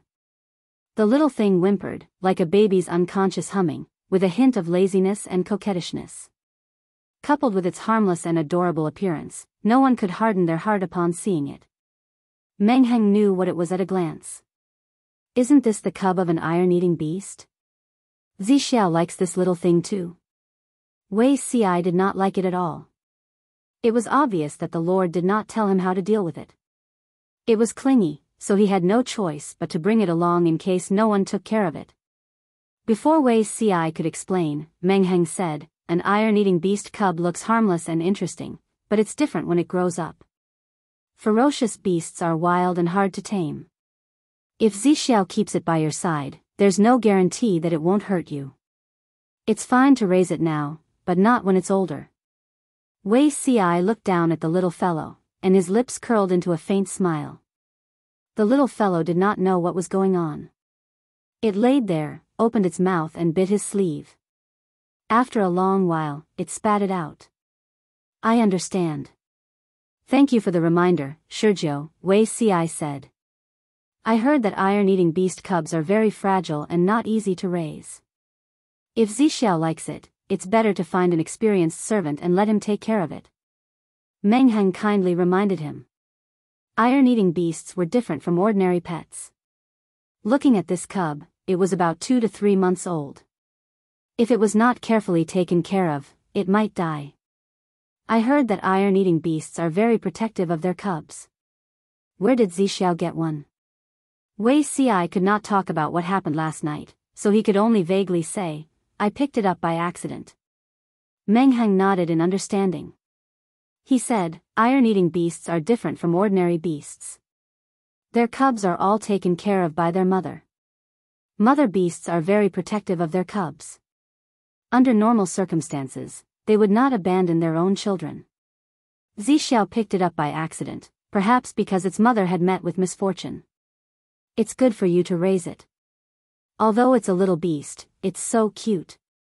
It would be a pity if it died prematurely. Unbeknownst to them, Meng Heng's words hit the nail on the head. When this black and white meatball was found, its mother's body was already stiff, and the cub had been starving for 2 days. As it was not convenient for the person who found the cub to keep it, he threw it to Jiang Pengji and it landed in Wei Si's hands. Wei Si was a busy man. When he was busy, he could not take care of the little guy. He could only prepare a basin of milk with good honey for it. Meng Heng had said that an iron-eater cub's stomach was not as strong as an adult vicious beast's, so it could not be fed with normal food. The black and white meatball was also very obedient. It buried its entire head in the small basin and licked it from time to time. Its two meaty claws clung to the edge of the basin and refused to let go.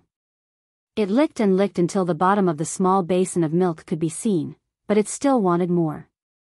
Since when did Zixiao like this kind of thing? The black and white meatball burped and was about to crawl towards Wei Si when an abominable big hand picked it up. Fengzhen pinched the plump flesh on Meatball's body, and the little fellow let out two disgruntled cries. Wei Si repeated helplessly. I picked it up by chance. Fengzhen bullied the black and white meatball. The little fellow cast a pair of pitiful eyes at Wei Si for help and extended its meaty claws towards him. Hey, it's quite intelligent, all living things have intelligence. It knows who is good to it and who is bad to it. Wei Si saw that Fengzhen was despised by the black and white meatball, and the corners of his lips curled into a deeper smile. You guys are quite free. Wei Si was about to take the black and white meatball back when Jiang Pengji's voice came from outside. My lord. Wei Si and Fengzhen bowed at the same time. Fengzhen wanted to stuff the black and white meatball into his sleeves to destroy the evidence of slacking during office hours.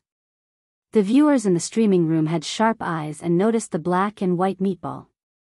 Fengqi Wudong, streamer, I'm exposing a thief who stole a panda. Hidden Fogja, Feng Langzi, why haven't you put down the national treasure? If you keep holding on to it, the national treasure Fatty Do will feel very uncomfortable. Sui Qingzhe, streamer, you've released the pandas of the Gaoyue tribe deep into the mountains. I thought I wouldn't be able to see pandas in the streaming room in my lifetime. I didn't expect you to be such a person. You actually took advantage of us not noticing to secretly keep the smallest and cutest, Xiaoshou Wushuang, streamer, today I'm streaming stroking cats. Even if you don't do anything and just look at Fatty Da, the baby will be satisfied. Jiang Pengji asked with a smile, Zisher, who asked you to hide my daughter? Fengzhen couldn't wrap his head around it. When did he hide a young master? Bah! Since when did he have a young master? He was stunned. After a while, he realized that the daughter Jiang Pengji was referring to was the meatball in his hand.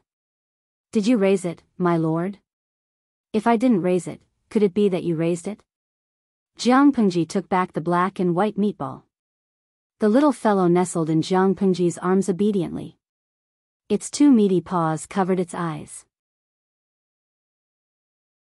It looked like it was sleeping soundly, but in fact, it secretly moved one of its paws to observe Fengzhen. Fengzhen looked at Wei Si and then at his lord. His eyes flashed with understanding. He tactfully left to give Wei Si and Jiang Pengji some space to interact. The audience keenly sensed that something was wrong. The atmosphere between their streamer and Beauty Si was too warm and harmonious. Liangshmuzidayazi, it can't be, the single dog streamer is finally going to abandon us? Pianxiandia Wu, woof, I'm crying. I'm going to be abused just watching a live stream. Is there no place for single dogs in this world? Reality proved that the audience's worries were unnecessary. Jiang Pengji and Wei Si weren't people who prioritized relationships. Most of their conversation was related to work. It had nothing to do with romance, only boring political affairs. Is there any news from Biyao? Jiang Pengji asked Wei Si as she stroked the meatball's fur. Wei Si could only put down the pen in his hand and said seriously, Magistrate Huang used Gorge River as a foothold and sent troops north to Zhangzhou. My lord annihilated the Meng's minions, the Gaoyue clan. Calculating the time, Magistrate Huang should have sent news of victory. However, I'm worried about something. What is it? Wei Si said, I'm worried about the leader of the Mengs in Zhangzhou, Meng Zhan. Jiang Pengji raised her eyebrows and smiled. What's there to worry about? Wei Ci said, ever since my lord annihilated the Gaoyue clan, the Meng seem to have given up struggling. Our army attacked Xianyan County and encountered almost no resistance along the way. The more it's like this, the more I feel uneasy. Meng Zhan is ruthless and not easy to deal with. Wei Ci was worried that Meng Zhan was preparing a big move. As someone who had been reborn, Wei Ci's prophetic advantage was getting smaller and smaller. However, some people's temperaments hadn't changed. He could always find some clues. According to Wei Ci's understanding, Meng Zhan wasn't someone who would easily admit defeat. His ambition was greater than his clan. In his previous life, Meng Zhan married his mistress's daughter to Huang Song. The two families united by marriage and plotted against each other. However, Meng Zhan was one step behind. He didn't manage to take over Huang Song's foundation. Instead, Huang Song took advantage of him. Unable to reverse the situation, guess what Meng Zhan did? He promised two families for one Sangzhou. One was the Yi family of Beiyuan, and the other was the Nye family of Zhongzhou. Giving up Zhangjiang Pass and Yumen Pass opened the door for the two families to covet Dongqing's territory.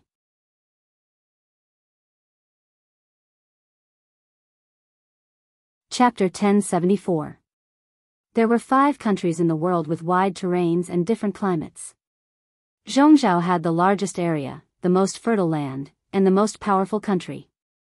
It had always been in existence that the other 4 countries coveted but dared not touch. Dongqing and Xichang had moderate climates, but the former had internal strife while the latter had a smaller territory. They didn't have an advantage among the 5 countries. Beiyuan was a cold and bitter land with long winters and short summers. Its terrain was more northerly than the Beijiang, and its people were tough. As for Nanqing, it was humid and rainy with heavy miasma. There were many rivers and rivers. It had been destroyed by the 4 factions of Nanman, so it wasn't worth mentioning. The Dongqing royal family existed in name only. The feudal lords in Zhongzhou were divided, while the aristocrats in Beiyuan were in charge. The Yi family in Beiyuan was even more powerful than the royal family in Beiyuan. Jiang Pengji thought of Meng Zhan's record of colluding with the Beijiang. Her originally warm expression turned gloomy. If Meng Zhan was really crazy and let go of Zhangjiang Pass and Yumen Pass, he would lead a wolf into the house. Dongqing's already chaotic situation would be even worse. The black and white ball of meat in her arms whimpered. It seemed to feel the hostility from her and showed a wronged expression. Jiang Pengji inserted her fingers into the ball's fur and stroked it from time to soothe its emotions. Zixiao, are you worried that the forces in Zhongzhou and Beiyuan will intervene in Dongqing? Jiang Pengji said, your worry isn't unreasonable. The Mengs didn't hesitate to cooperate with the forces in the Beijiang to make trouble for me. Now that I've forced them to a dead end, it's hard to guarantee that they won't give up.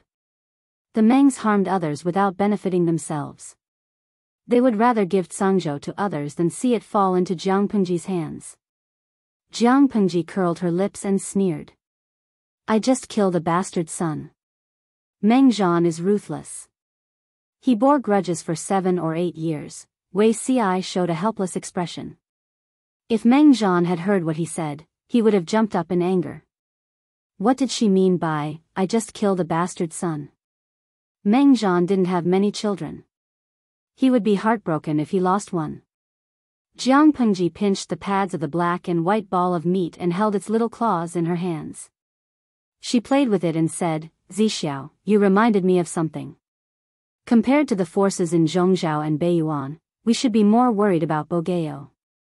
Wei Ci was stunned. Does my lord mean that Prefecture Overseer Huang poses a greater threat? It's not that Biyao is a big threat. I'm just worried that the Mengs will have the idea of sending 3 people to the same place. Not only did he contact the Yi clan of Beiyuan and the Nye clan of Zhongzhou, I'm afraid he also contacted Biyao in secret. She smiled, her eyes revealing a scheming glint. The Yi family of Beiyuan or the Nye family of Zhongzhou may be powerful, but their foundation in Dongqing is too shallow. If Meng Zhan was sent out of Sangzhou, the 2 families might not be able to defend themselves. On the other hand, if Meng Zhan gave Tsangzhou to Biyao, it would be Biyao's territory. Would I be able to snatch it from Biyao's hands? Since the foreign powers had already sent gifts, there was no reason for the neighboring feudal powers to not send gifts as well. To put it bluntly, before Meng Zhan died, he wanted to create some hatred for Jianghu. When Wei Ci thought of this, his face turned as pale as snow. According to his understanding of Meng Zhan, it was highly likely that he would do so. Wait a minute, an idea flashed in Wei Ci's mind. He suddenly understood something and his expression was extremely solemn. Master, oh no. What's wrong? Jianghu asked. I'm afraid the Mengs don't have any soldiers to use.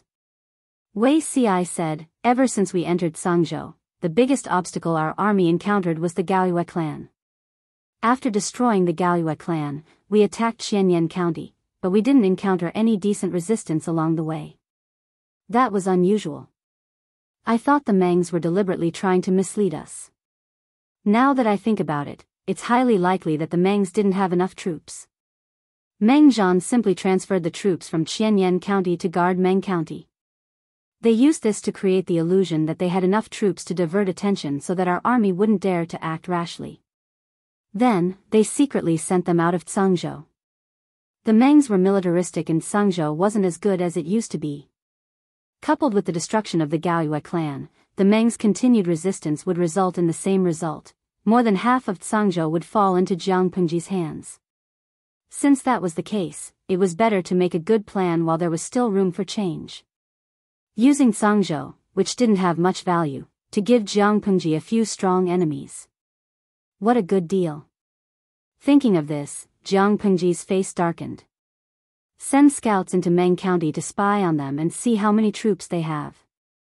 Jianghu's reaction wasn't slow, but she underestimated Meng Zhan's craziness. When he tricked the Gaoyue clan to die, Meng Zhan had secretly sent a few letters to the Nyes of Zhongzhou and the Yis of Beiyuan. As long as the two families agreed to send troops, the Tsangzhou horse farm would be handed over. While waiting for news from the two families, Meng Zhan also wrote a secret letter to Huang Song. The secret letter recorded the grudges between the Mengs and Jianghu in detail. Every word was bloody. It was a textbook of selling pity. At first, Huang Song didn't believe it, but he felt it was a waste not to take a bite of the pie that was delivered to him. A pie that fell from the sky wouldn't be that delicious. If he accepted Tsangzhou from Meng Zhan, he would definitely have a conflict with Jianghu. Huang Song hadn't conquered Qinzhou yet. His troops were too weak to challenge Jianghu. Accept? Not accept? At the crucial moment, Nye Sun came out and offered a vicious plan. If the Mengs are willing to secretly send troops to Qinzhou, then we will accept the benefits Meng Zhan promised. Huang Song didn't understand for a while, but the other strategists in the tent did. They looked at Nye Sun with some fear. If Nye Sun asked the Mengs to send troops to destroy the royal family, then the Mengs would bear the reputation of the traitors. Then, Huang Song could claim Qinzhou under the banner of justice. If he didn't do that, Huang Song would have to bear a certain amount of stigma if he wanted to conquer Qinzhou. No matter how weak the royal family was, it was still the royal family. All the feudal lords in Dongqing coveted Qinzhou, but none of them wanted to stand out when the royal family was there. If the Mengs were willing to bear the eternal blame, then Huang Song would not only be innocent but also meritorious if he attacked Qinzhou. When Huang Song sent the message to Meng Zhan, the veins on Meng Zhan's forehead bulged. In his rage, he overturned everything that could be overturned. Huang Song, you're so young, but you're so ambitious. He didn't want to bear a bit of stigma, but he wanted to take all the benefits. When his anger subsided, Meng Zhan picked up the pen with trembling fingers and wrote a reply to Huang Song with mixed feelings. He suppressed his anger while writing the letter, swallowing the taste of iron that rose in his throat. It's a good thing to be ambitious. Only with great ambition can you fight against Lu Shi for a long time. If Huang Song was weak and couldn't stop Jianghu's cavalry, he would vomit blood. Without Jianghu knowing, Huang Song and Meng Zhan reached an agreement to cooperate.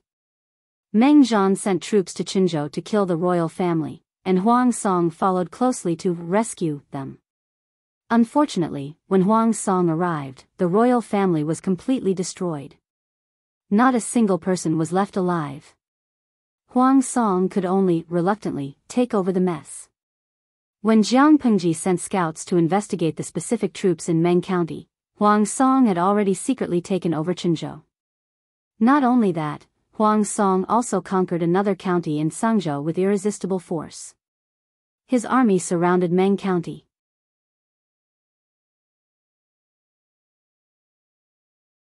Chapter 1075. What Wei Xiai and Jiang Pengji were worried about had happened. Huang Song had taken over Qinzhou and Sang Prefecture. The Mengs had surrendered with Meng Prefecture. In other words, Jiang Pengji hadn't gained anything. Huang Song had taken all the advantages. If Jiang Pengji hadn't restrained the Gaoyues, they would have suffered great losses. They wouldn't even have gotten Qianyan County. Her face darkened. Her dark eyes flashed with murderous intent. The atmosphere was heavy, sticky, and suffocating. The ministers and generals felt oppressed. The fat man was even more afraid. He tried his best to curl himself into a ball. He rubbed his head against Wei Xi's palm. He wanted to hide his entire body in it. He let out a low whimper, as if he was afraid of something. Only in this way could it feel a sense of security. Wei Xiai caressed the fur on its head and back with his palm while he raised his hand nonchalantly and covered its body with his sleeve. Meng Zhan, that old man, he's so calculative. Jiang Pengji held a copper paperweight in her hand. Everyone could clearly see the deep finger marks on the paperweight. The entire paperweight was twisted. They could imagine how angry Jiang Pengji was at that moment. He set me up before he died. If I don't fight back, he'll think I'm made of mud. Meng Heng sat with his head down. He didn't say a word. He retracted his gaze, his face calm and tranquil. No one dared to make a sound. They were afraid to touch Jiang Pengji's bottom line. Meng Zhan had gone too far this time. His plan was ruthless. With Huang Song's help, it was obvious that he wanted Jiang Pengji to swallow this loss. Wei Xiai secretly looked around. Seeing that everyone was pretending to be dead one by one, he could only bite the bullet and stand out. My lord, there's no solution to this situation. In my opinion, it's better to retreat in order to advance. Everyone knows that my lord is holding back the Mengs. With your hard work, Magistrate Huang can sit back and enjoy the fruits of your labor. It's not too much for my lord to take half of Meng County. All in all, they couldn't let Huang Song take over Meng County. Jiang Pengji sneered. Take half? Isn't that better? If the Mengs did not make such a move, Jiang Pengji could admit defeat and be convinced that Huang Song had conquered 2 counties in Sangzhou with his military strength. Who knew that the Meng family would play tricks at this critical juncture? Not only did they help Huang Song take over Qinzhou, but they also gave up 2 counties. The Mengs did this to annoy Jiang Pengji. In this way, if she could swallow this insult, she would not be called Jiang Pengji. Wei Xiai sighed and consoled her. Our army has the advantage of geographical and human conditions. Unfortunately, time is not on our side and we have made a mistake. Given the situation, my lord, please don't get angry and harm your health. The only thing we can do now is to think of a way to stop the losses in time. Please reconsider, my lord. Wei Xiai was not frightened by Jiang Pengji. Instead, he advised her to calm down with a gentle voice. For a moment, Meng Han and the other generals looked at him with awe. Their lord's aura was too frightening. Even if they were numb to killing, they were still sweating profusely. The back of their clothes was drenched in sweat. The gazes of the civil officials were much more complicated. A true warrior dared to face an erupting volcano and a furious lord. Wei Xiai was the lord's personal fire extinguisher. Although Jiang Pengji was angry, she was still rational. Seeing that the atmosphere in the tent was stagnant, she slightly restrained her aura. Seeing that her expression had cleared up, everyone heaved a sigh of relief. If their lord remained in a state of rage, even if they were not scared to death, they would be nervous to death. Fengzhen secretly wiped his sweat and bowed. I really have a plan. Maybe we can stop the losses. Jiang Pengji raised her eyelids. Her expression was calm and unruffled, as if she was not the one who had exploded in anger. Zisher, what plan do you have? Tell me. Fengzhen sorted out his thoughts and bowed. My lord is the appointed magistrate of Wanzhou by the imperial court. You receive your lord's salary, so you should share his burdens. The Mengs are treacherous. They rebelled against their superiors and massacred the royal family. Their crimes are too numerous to list. My lord is a loyal official. Naturally, you must avenge your lord and kill the traitors with your own hands. This was something that Prefecture Overseer Huang could understand. Why don't we send troops from Hu County to Qinzhou to rescue you? Jiang Pengji said angrily, the royal family is all dead. Fengzhen's eyes shone. Which man in the world doesn't like women? Who can guarantee that the Mengs have really killed off the royal family? Perhaps there are still some among the people. My lord has been receiving the imperial court's salary for many years. You should preserve some of the royal family's descendants. If the Meng said that they had killed off the royal family, then they had really been killed? Would loyal officials and generals not be allowed to lead troops to search for their descendants? Based on this reason alone, Jiang Pengji had the right to deploy troops to Qinzhou. Huang Song had many troops, but not many. If he wanted to completely control Qinzhou, it would take some time. While the enemy's foundation was not stable, it was better to besiege Wei to rescue Zhao, and see whether Huang Song wanted Qinzhou or Cangzhou. Meng Han said worriedly, I'm afraid it will be too late to deploy troops now. Fengzhen said, Commander Meng, have you forgotten about Deputy Commander Jing Rong and Deputy Commander Dian? Jing Rong? Deputy Commander Dian? Meng Han suddenly understood. Yang Si and Jian Wei had been deployed to Hu County by Jiang Pengji. They were in charge of the alliance with Su Bei and had kept a low profile for many years. Hu County was not far from Qinzhou. If they deployed troops from Hu County, they could definitely make it in time. Jiang Pengji's eyes shone with a cold, calculating light, as if she was considering the feasibility of Fengzhen's words. She turned to ask Fengzhen and the others, does anyone have anything to say? Fengzhen thought about it, closed his eyes slightly, and cupped his hands in front of his chest. My lord, I don't think it's time to lay my cards on the table with Governor Huang.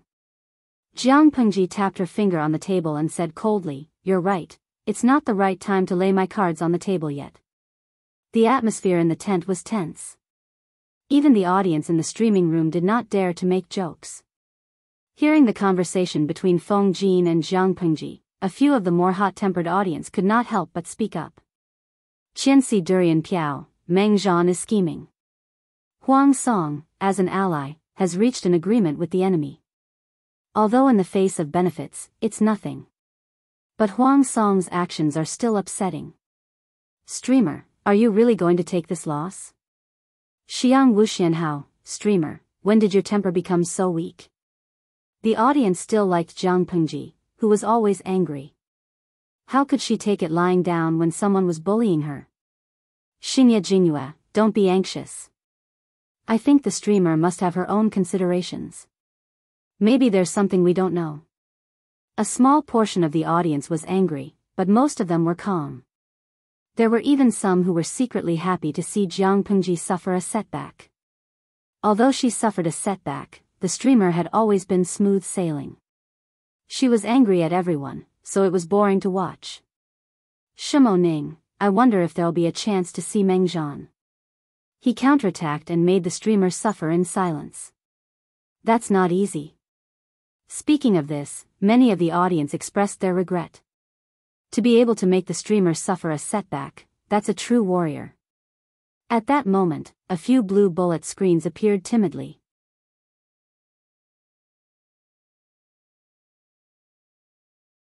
Chapter 1076. All the viewers in the streaming room were dumbfounded. When had they ever seen Meng Zhan? Jiang Pengji also noticed the bullet screen. She frowned and raised her eyebrows. Meng Zhan lived in Sangzhou, and she fought all the time. She had never seen Meng Zhan, so it was impossible for the viewers in the streaming room to have seen him. However, Jiang Pengji suddenly thought of something when she saw the color of the bullet screen. She suddenly understood. The viewers in blue were the viewers of the time-traveling woman's streaming room.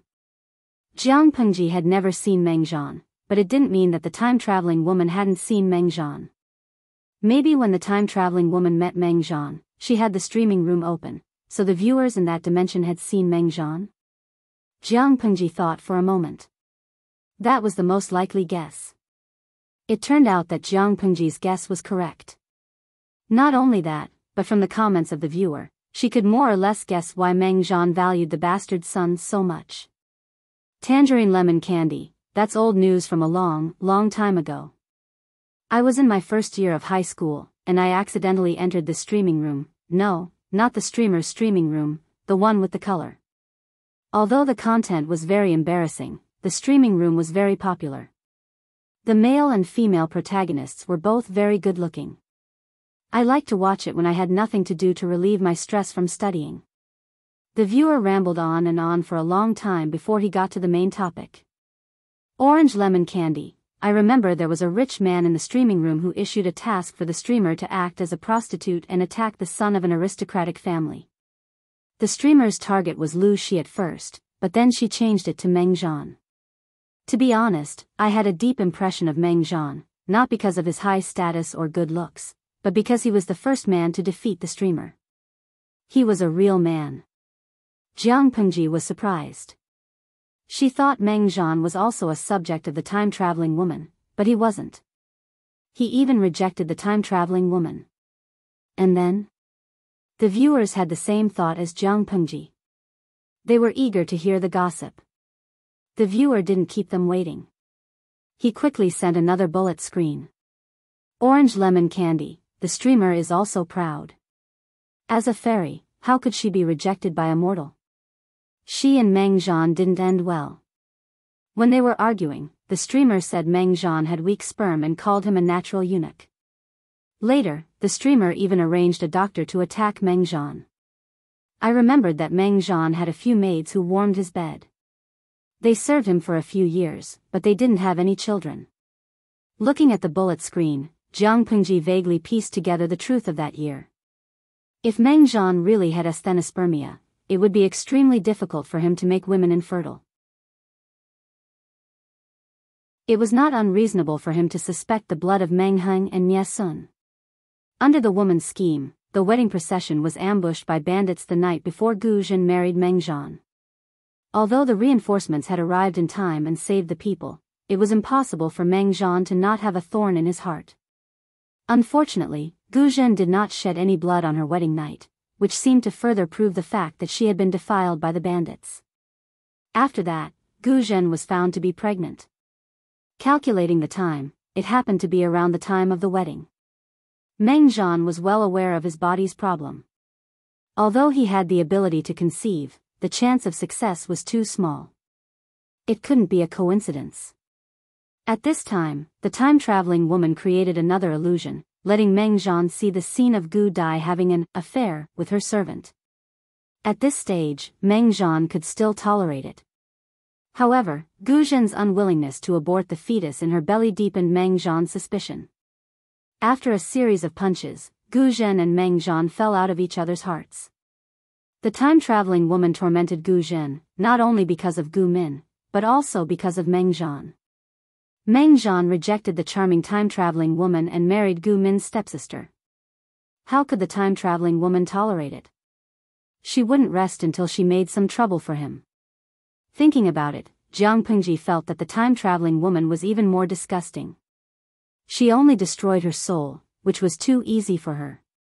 Pusixio, weak sperm. Now that you mention it, Meng Zhan's head can be grazed with sheep. Tungzi Liang, weak sperm isn't absolute infertility. It's just that the probability of getting pregnant is much lower than normal people. This disease can still be improved through nursing. In short, Meng Zhan still has the hope of becoming a father. The fact proved that the audience was right. The time-traveling woman pointed out the defects in Meng Zhan's body. He invited doctors and asked for medicine to cultivate his mind. Although it wasn't as good as normal people, after a few times, he could still have his own children. That was how Meng Zhan's illegitimate son came about. After Gu Zhen fell out of favor, the number of women in Meng Zhan's backyard increased. Everyone's whereabouts were strictly monitored to prevent the possibility of being cuckolded. After so many years, only the concubine and Gu Zhen got pregnant. Their children were Meng Liang and Nie Sun. Meng Zhan didn't believe that Gu Zhen's children were his. Firstly, Gu Zhen's body was weak at that time, and he was in such a condition. They only slept together a few times. The probability of them having children was too low. Secondly, under the interference of the time-traveling woman, Meng Zhan saw Gu Zhen fooling around with the manservants in the front yard. He hated Gu Zhen even more. If it wasn't for the Lu and Gu family's reputation, Meng Zhan would have strangled Gu Zhen to death. Why would he spare her life? The streaming room was bustling with gossip. Jiang Pengji lowered her eyelids. A cold light flashed in her eyes. Meng Zhan had schemed against her before. If she didn't retaliate, it would be too easy for the old man. In this era, there was a habit of not killing those who surrendered. Meng Zhan surrendered to Huang Song. Logically speaking, Huang Song wouldn't kill him. But Jiang Pengji didn't care. Jiang Pengji's temper was too tough. Huang Song didn't know her very well, but he knew most of it. Therefore, after he accepted Meng Zhan's surrender, he didn't let him go. Instead, he locked him up in prison. The rest of the Mengs were demoted to commoners. Guards were sent to watch them. I heard that Meng County is rich and populous. Looks like it doesn't live up to its name. Although he was locked up in prison, the cell was clean and tidy. The bedding still smelled like sunshine. Meng Zhan had 3 meals a day. His life wasn't bad. Although he had surrendered Meng County, there were still too many secrets in Meng Zhan's mind. If Huang Song wanted to know more, he had to deal with him. The more he interacted with him, the more curious Huang Song became. Meng Zhan was obviously a cunning old fox. Why did he act so aggressively? If he had given in to Jiang Pengji, Meng Zhan wouldn't have been able to maintain his former glory, but the Mengs could continue to exist. But now, he had made one wrong move after another. He had lost all his trump cards. Meng Zhan sneered. Governor Huang, you really got what you wanted. I'm no match for you in terms of ambition. I'm even worse when it comes to appetite. Meng Zhan's face was full of fatigue. He looked much older than his actual age. His eye sockets were deep and his eye bags were heavy. His eyes were like a ghost's, making people uncomfortable.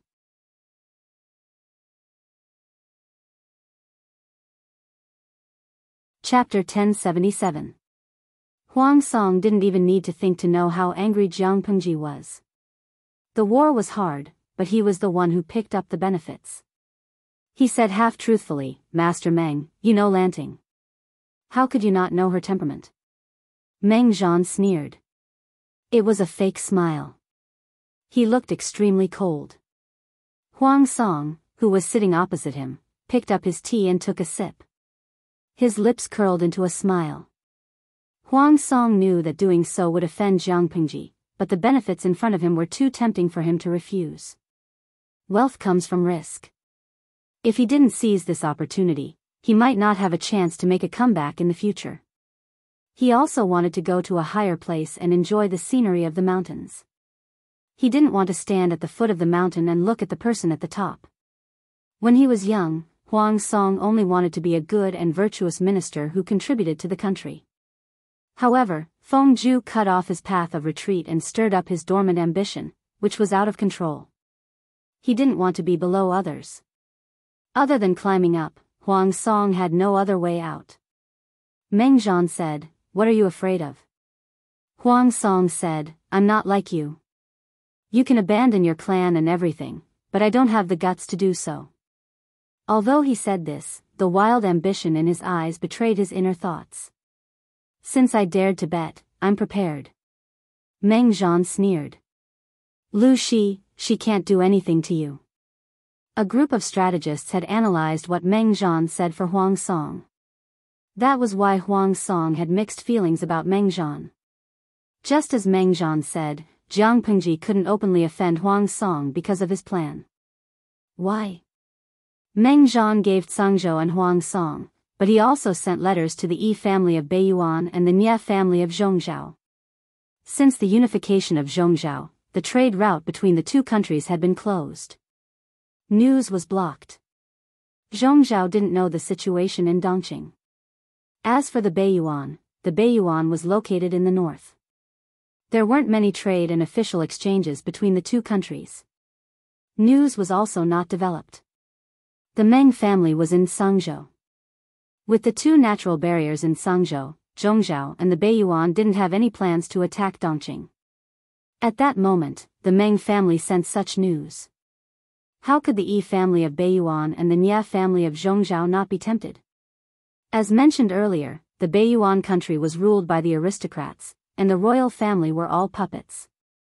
The Yi clan's authority was not the greatest, but it was not far off from another large clan in the North Abyss. If the Yi family obtained the horse farm in Cangzhou, they could instantly reverse the situation and smoothly control the political power of the Beiyuan. There was no need to mention the Nye clan of Zhongzhou.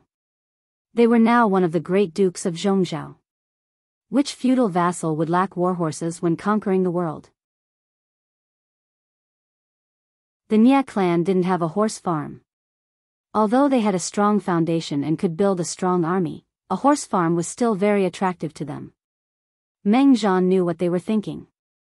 He threw Cangzhou as bait to lure them in, and then he gave Cangzhou to Huang Song. Meng Zhan didn't do it to frame Huang Song. He did it to impede Jiang Pengji. How to restrain him? Outside, there were two strong enemies eyeing her covetously. Jiang Pengji could not possibly fight with Huang Song to the death and allow the two external forces to take advantage of her. If they were to fight, the two natural strongholds in Cangzhou would definitely be breached by the enemy. That was why Feng Jin had said that this wasn't a good opportunity to lay his cards on the table with Huang Song. Meng Zhan could ignore his country and the world, but Jiang Pengji couldn't. Even if she suffered a setback, she still had to think of the big picture. Meng Zhan's anger subsided a little when he thought of Jiang Pengji being bullied, but it couldn't be cured. Only the blood of Lu Shi and his daughter could calm his soul. Huang Song stood up from his seat and said something before he left. Lanting will arrive with his troops in a few days. Does old Master Meng need my help? Huang Song couldn't care less about the grudges between Meng Zhan and Jiang Pengji, but Meng Zhan had indeed helped him a lot. He wouldn't be stingy with his help. No. Just ask Lu Landing to come over. Meng Zhan knew what Huang Song meant, but he wasn't afraid of death. He didn't need the pity and help of an ant. Even if he died, he wouldn't bow down to his enemy. After 2 months, Huang Song and Jiang Pengji met again, but the atmosphere was not as harmonious as before. However, everyone was a drama queen. No matter what they were thinking, they pretended to be good to each other. Where's Meng Zhan? Jiang Pengji stationed the army at the border of Qianyan County. She brought 5,000 elites to the government office of Meng County. It used to be Meng Zhan's residence, but now it was Huang Song's temporary residence. Huang Song suggested with a smile, Lanting must be tired from the long journey. Why don't you rest first and interrogate him tomorrow? Even when he met Jiang Pengji's eyes, he didn't show any signs of cowardice. Jiang Pengji said, fine. It doesn't matter to me whether he lives a day longer or a day shorter. Huang Song set up a banquet for Jiang Pengji. There was an endless supply of good wine and delicacies. It was much more luxurious than the banquet in Heda County. The time was different, and the mood was different. No one was in the mood to enjoy. They looked happy on the outside, but their hearts were heavy. The civil officials were introverted, and they were good at disguising themselves. They were almost flawless. In comparison, the generals were less composed. The worse the temper, the more impatient they were.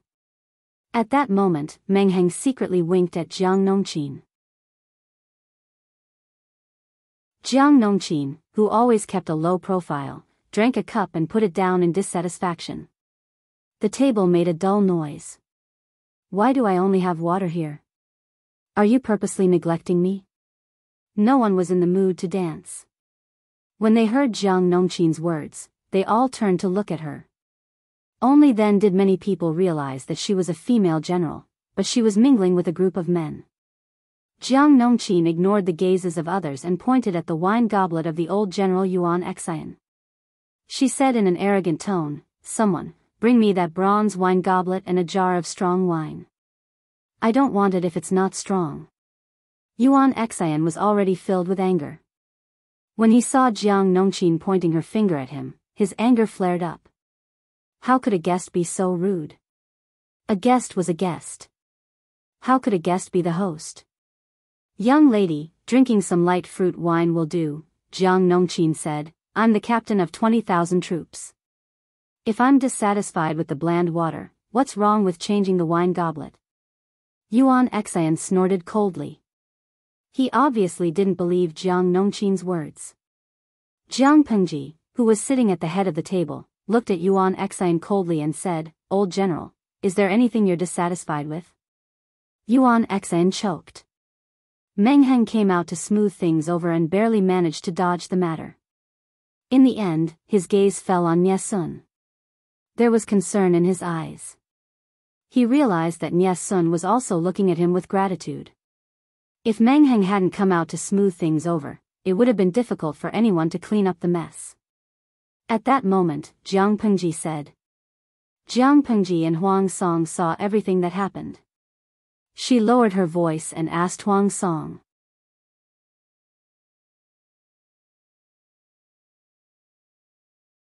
Chapter 1078. Huang Song subconsciously did not want to agree. He was a little hesitant. Jiang Pengji did not wait for him to think of an excuse and made a joke. "Biyao, you won't be reluctant if I ask you for Mr. Nie, right?" "Why would I be reluctant? Lanting is willing to let Xingyun accompany him. This is his trust in him."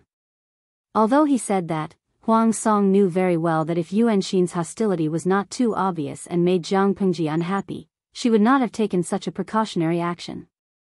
Jiang Pengji stationed the army in Xianyan County and rushed there with only 5,000 men. She had taken a huge risk. Huang Song could completely understand that she was very defensive and repelled people who were hostile to her. Yuan Xin drank a little too much.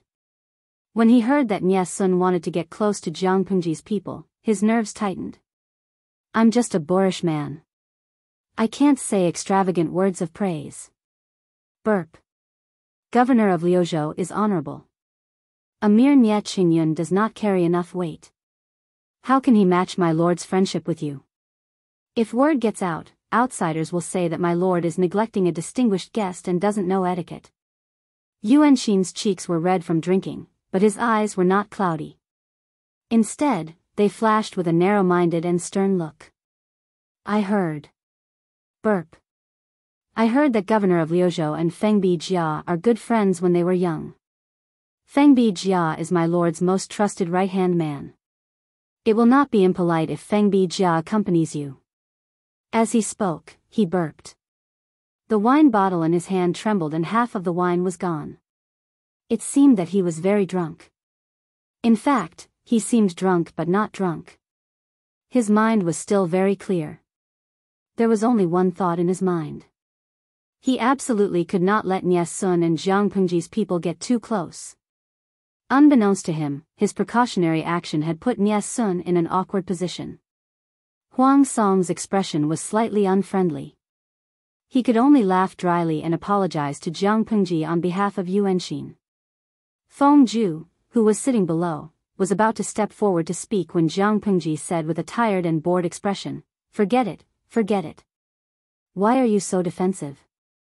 We're family, why speak so differently? If Huijie has time and Biyao is willing to let him go, it'll be good to accompany me." Seeing this, Feng Ju had no choice but to swallow his words of apology. He cupped his hands and said, if Governor of Liuzhou doesn't mind, I will accompany you. The atmosphere of the banquet was strange to begin with, and now it became even more stagnant. Huang Song tried his best to lighten the mood, but the crowd still did not know the taste of food. There was suspicion and wariness among them. Jiang Pengji pretended to be drunk and left. She returned to the tent arranged by Huang Song. She asked someone to get a basin of cold water for her and then buried her face in the cold water. After a while, Jiang Pengji raised her head, closed her eyes, and searched for the position of the cloth. She grabbed a towel and wiped the water stains on her face. Her pale face was flushed red because of the cold water and the towel.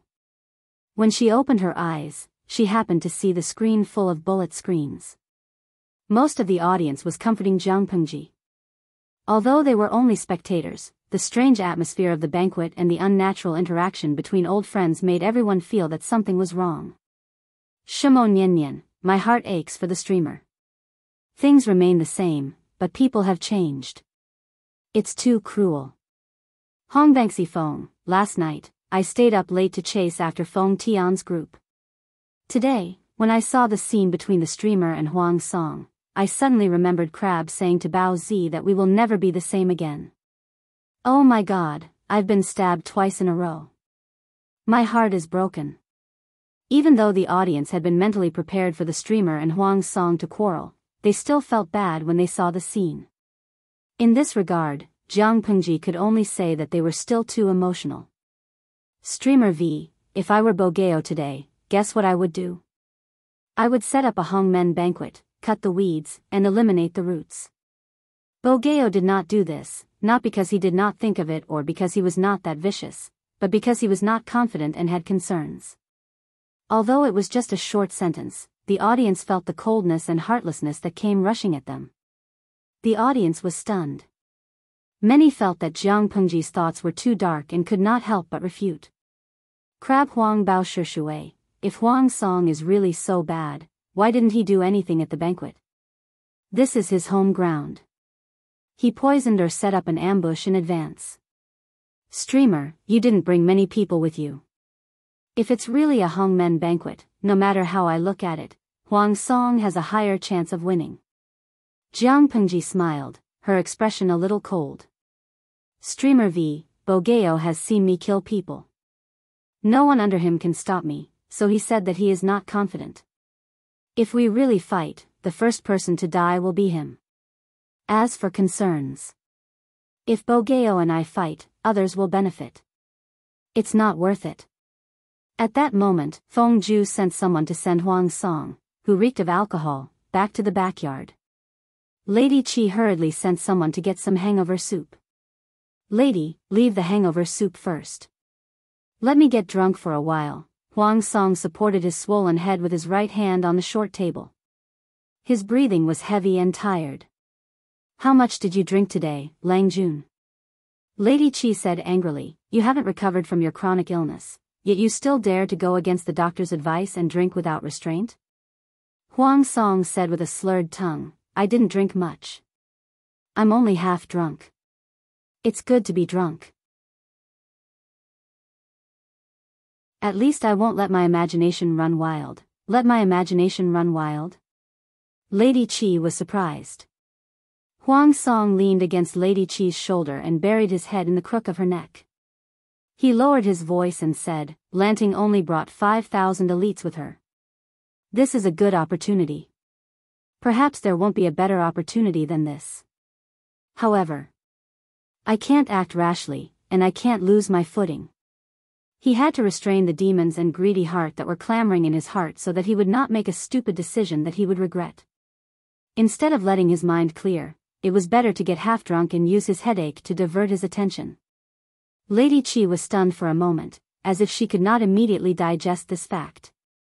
Lang Jun, you mean that today you actually, I haven't put this idea into action yet. I'm just thinking about it in my mind. Huang Song looked slightly tipsy. He shook his head and said, I'm not as good as Lanting in this regard. If I brought 5,000 elites with me today, what awaited me would definitely be a banquet at Hongmen that was filled with killing intent and no chance of survival. She has nothing to worry about. I can't do that. If I dare to do anything else, she can crush my neck first. The scene of Jiang Pengji dismembering a living person with a ceremonial tablet in the court left a deep impression on him. He would occasionally have nightmares about that scene. Of course, if the banquet at Hongmen was effective, Huang Song would not miss this opportunity. He did not make a move. It was precisely because of what Jiang Pengji had said. Firstly, he was not confident. Secondly, he had concerns. The next day, Feng Zhu and Nie Sun came over early in the morning to take attendance. Where is Meng Zhan being locked up at the moment? Jiang Pengji did her morning exercise as usual, then brushed her teeth, washed up, and changed her clothes. She looked refreshed. Feng Zhu cupped his hands and said, Meng Zhan is locked up in the dungeon. I'll go and see him myself. Jiang Pengji glanced at him and pointed at two people. Zixiao, Shijiao, you two follow me. Li Yun volunteered. My lord is traveling alone outside. The two gentlemen are not very skilled in martial arts. I hope my lord will allow me to follow you.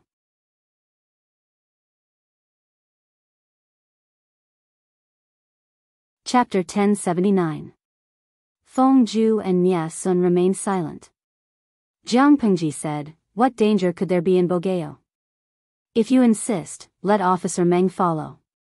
My lord. Li Yun hesitated and stole a glance at Meng Han, who had a complicated look on his face. He took a step back. Meng Han cupped his fists at Li Yun, his eyes filled with gratitude. Before leaving, Meng Han looked at Jiang Pengji hesitantly with a pleading look in his eyes. No matter how Meng Zhan treated him, they were father and son. Meng Han could ignore Meng Zhan's life and death, but he didn't want to see him die. But Jiang Pengji didn't agree. We are father and son. Send him on his way. Meng Han said, Yes. Nie Sun heard the conversation and felt a chill in his heart. Was this person forcing Meng Han to kill his own father? Feng Zhu said, The dungeon is dark and damp. Why don't we get someone to bring the prisoner out? No, I'll go see for myself. I haven't seen what the dungeon looks like. Just as Feng Zhu said, the environment in the dungeon was terrible. The air was filled with stinky water vapor and there were rats scurrying in the dark. The temperature in the dungeon was much lower than outside. As soon as they stepped into the dungeon, a gust of chilly air hit them in the face, making them uncomfortable. Jiang Pengji walked in front without changing her expression. Feng Zhu led her to a relatively large and clean cell in the dungeon. Meng Zhan's life is not bad. I thought he would suffer a lot in the dungeon. The area of the cell was very large, about 100 square meters. There was a mattress, a tea table, a dining table, and a bowl. Feng Zhu asked the cell to open the door. The commotion alerted Meng Zhan in the cell. When he heard Jiang Pengji's voice, he guessed who it was. It was funny. He had hated Lu Shi and his daughter for many years and had been thinking of ways to take revenge, but he hadn't even seen the person in question. Uncle Meng, this is the first time we've met, right? Jiang Pengji gestured for Feng Zhu and the others to step back and avoid her conversation with Meng Zhan. Only Meng Han stayed by her side to protect her. Meng Zhan's white hair was combed neatly. His cheeks were washed with warm water. There was no grease or dirt. He looked much more energetic than before. But he had aged too fast. His face was an unhealthy gray color and his eyes were sunken. He looked old and pitiful. Although he wasn't in good spirits, his appearance was well. A jade crown hung high above his head, and a jet-green scholarly robe was worn on his body. His back was straight, and one could barely see the scholarly elegance of his youth. Meng Zhan raised his head and squinted his eyes. He looked at Jiang Pengji carefully. How dare you call me Uncle Meng? Although Uncle Meng has cut off all ties with my father, you are my aunt's ex-husband. Calling him uncle is a courtesy that a junior should have. Zhan, I said, Jiang is Peng Zhan B. Is. Jiang Meng Zhan. Meng B, Meng said, was she. Is. Was. As her son, how could I not be angry? He was my father's second wife and my mother's sister. She was not only my father's second wife, but she was also my mother's sister. I couldn't let your son bully her. Besides, Meng Zhan and his friends used disguise to sneak into the backyard of the people in Hejin. They raped innocent women. Meng Zhan deserved to die. Meng Zhan's expression changed when Gu Jin was mentioned, but he quickly calmed down. So what? My son is naughty. He just needs to change. I, his father, will teach him a lesson. Meng Zhan and his friends used disguise to sneak into other people's backyard to bully women. It was nothing new. Meng Zhan had cleaned up his mess for him many times. He was angry at his son's behavior, but what could he do? He was the only child in the family. Who else could he protect if not him? Jiang Pengji was so angry that she laughed. Did you say something in the living room? Meng Zhan raised his eyebrows. What? If you can't discipline your son, don't blame others for teaching him a lesson. I thought Meng Zhan was hopeless, so I sent him on his way. Do you know how I killed Meng Zhan? I cut open his wrist and let him bleed to death. Even though Meng Zhan had a good temperament, he couldn't hold back his anger when the enemy who killed his son talked about how he killed his son. Are you angry? Jiang Pengji smiled. I have more to say. Do you want to hear it? Meng Zhan sneered. You are indeed the daughter of Lu Shi and Gu Min Guzhin's stepdaughter. You are indeed vicious and shameless. I am no match for you. If I had 10% of Uncle Meng's skills, would have no regrets. The atmosphere was tense. Meng Hun stared at Meng Zhan, his former boss, with murderous eyes. He didn't expect Meng Zhan to not repent after so many years. Meng Zhan's son was a son, but his wife and children were not human. Lu Lanting, did you come here just to argue with me? Meng Zhan sneered. His face was full of wrinkles, but his eyes were full of vigor. If this is all you've got, let me give you a piece of advice. Don't embarrass yourself in front of me. Jiang Pengji crossed her arms and sat opposite Meng Zhan. She said, It's not that I don't want to, but I'm afraid Uncle Meng can't take it. Meng Zhan's face darkened. Meng Heng and the others stood far away. They couldn't hear what Jiang Pengji and Meng Zhan were saying, but the atmosphere was worrisome. Uncle Meng, you have a problem with your body. It's hard for you to impregnate a woman, right? Jiang Pengji changed her sitting posture and sneered indifferently. What are you trying to say? This is related to a man's dignity.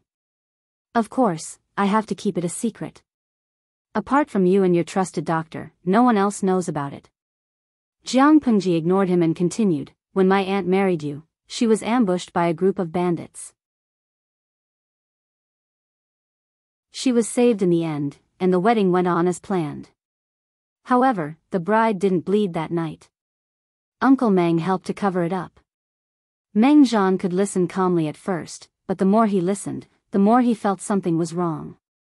Only he knew the details of what happened that year, but Jiang Pengji described it in detail as if she had seen it with her own eyes. After a month, my aunt was found to be pregnant.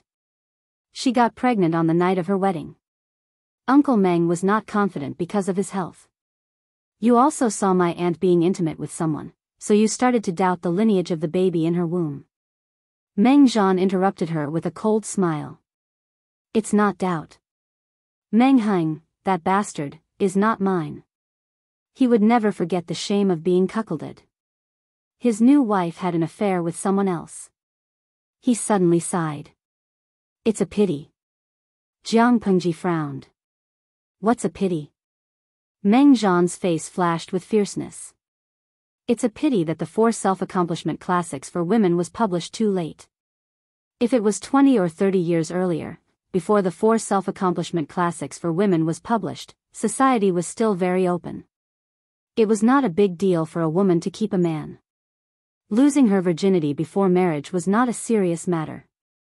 At most, people would gossip about her, but it would not kill her.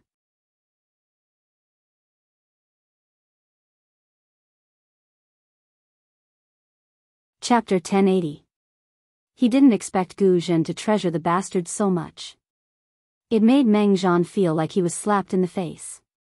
After that, Meng Heng took the title of the eldest son and took the position of the Mengs.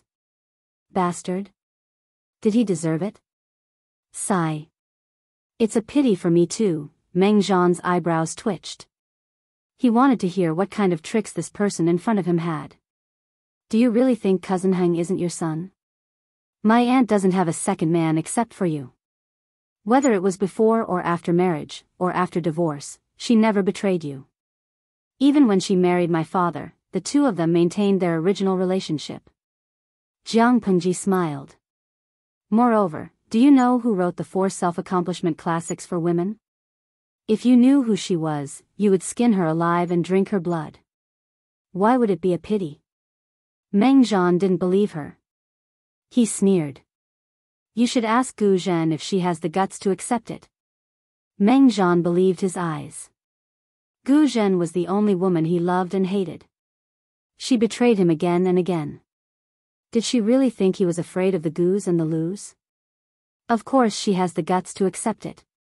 I'm just afraid you don't have the courage to admit your mistake. Meng Zhan was a confident and stubborn person.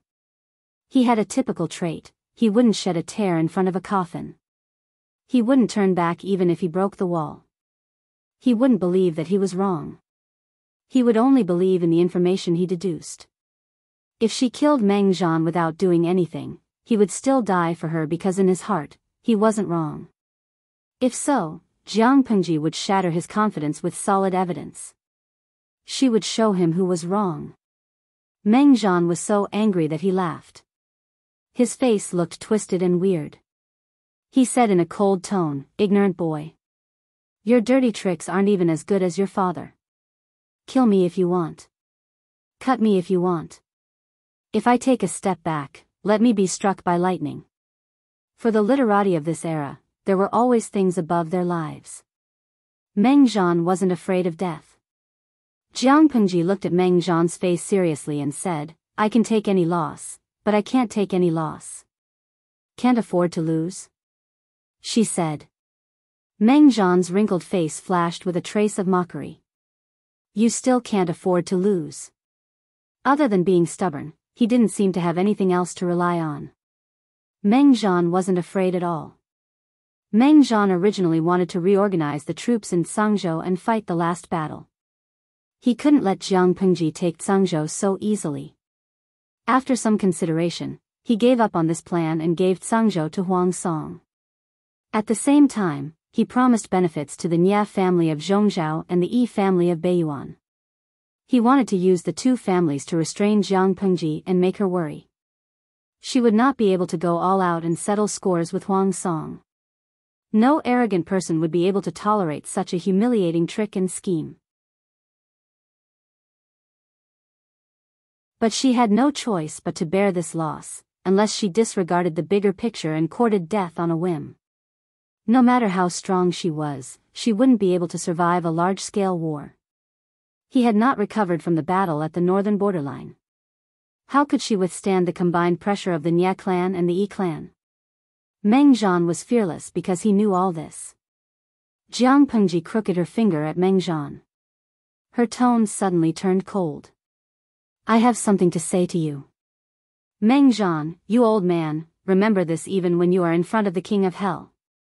Anyone who makes me suffer, I will make him suffer 10 times, 100 times, 1,000 times. Jiang Pengji had experienced all kinds of situations in her 2 lives.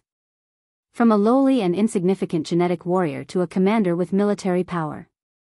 Did he really think she got there with her fists? Meng Zhan was not bad.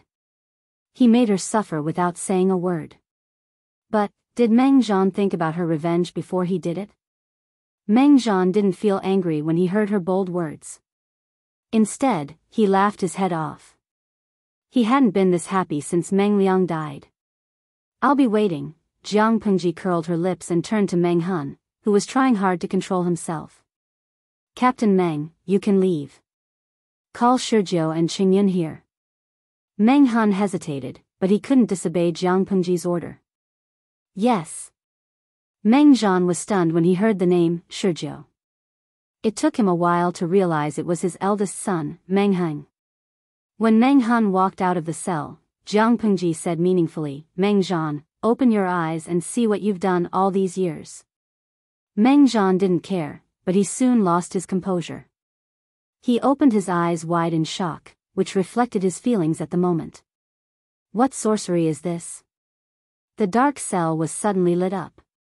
Meng Zhan subconsciously covered his eyes with his hands. It took him a while to get used to the sudden light. When he put down his sleeves, the environment around him suddenly changed.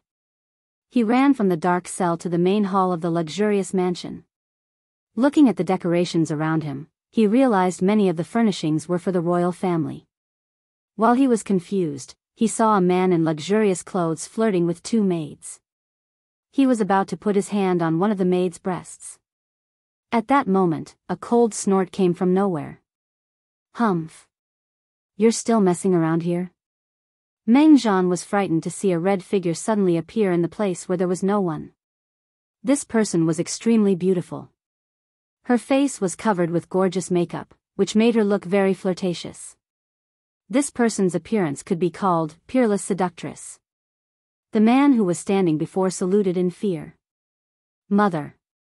Mother? Meng Zhan's expression didn't change. He calmly analyzed the identity of the two. As the man and the woman talked, Meng Zhan realized their identity with cold sweat. One was Wu Majun, the fourth prince of Dongqing, and the other was Wang Guifei, who had died 800 years ago. Just when he was panicking, he heard a voice that made him clench his teeth in disgust and hatred. Yo, you really have 9 lives. Last time I broke your neck, but it didn't kill you. Now you're alive again. The cynical voice came from outside the door.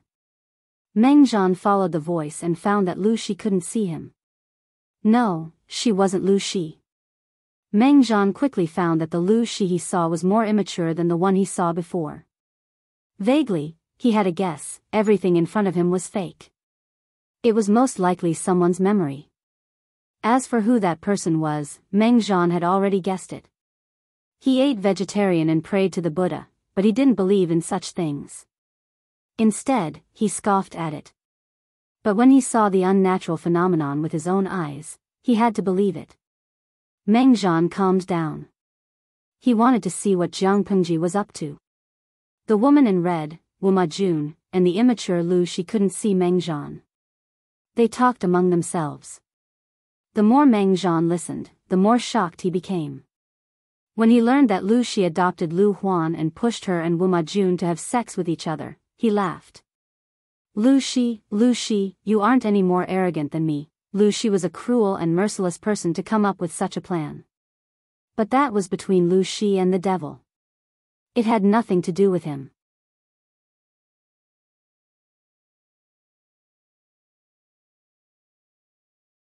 Chapter 1081. Meng Zhan had never thought that the truth could be so cruel. Yes. I did all these things. At least I am brave enough to take responsibility for what I did. I am better than those whores who pretend to be innocent. The woman in red was emotional. Don't think that you are so noble. Go back to your mother's grave and ask her how she was. She stole her brother-in-law and pushed her sister to Meng Zhan. Now look at how Meng Zhan treated Gu Zhen. She deserved to be avenged. There was too much information in this sentence. What did she mean by Gu Min stole Lu Shi? Meng Zhan was the one who had proposed Gu Zhen's marriage. He had even heard Lu Shi complain about Gu Min's concern for Gu Zhen's marriage. More importantly, Gu Min had listed many talents in Dongqing, but she only had strong opinions about Meng Zhan. She had never considered him. If Meng Zhan hadn't asked for Gu Zhen's hand in marriage and talked to Lu Shi, the marriage might not have happened. Thinking about the strange experience of the woman in red, a scary thought spread in his mind. His mind was racing. The conversation between the woman in red and the young Lu Shi was still going on. My father said that Meng Zhan was a gentleman. When he married my stepmother, he promised to treat her well. But after a few years of marriage, Meng Zhan went against his promise. I don't doubt my father's judgment. He and Meng Zhan were best friends. There was no conflict of interest between them. Meng Zhan didn't have to lie to him. So, what did you do? Meng Zhan suddenly remembered the promise he made when he was young. He fell in love with Gu Zhen at first sight. He could still remember the scene in the Lu mansion. He couldn't forget it even in the middle of the night. So what if she was the daughter of a concubine? Except for her low birth, Gu Zhen met all the requirements to be the wife of the Mengs. Meng Zhan was young and aggressive.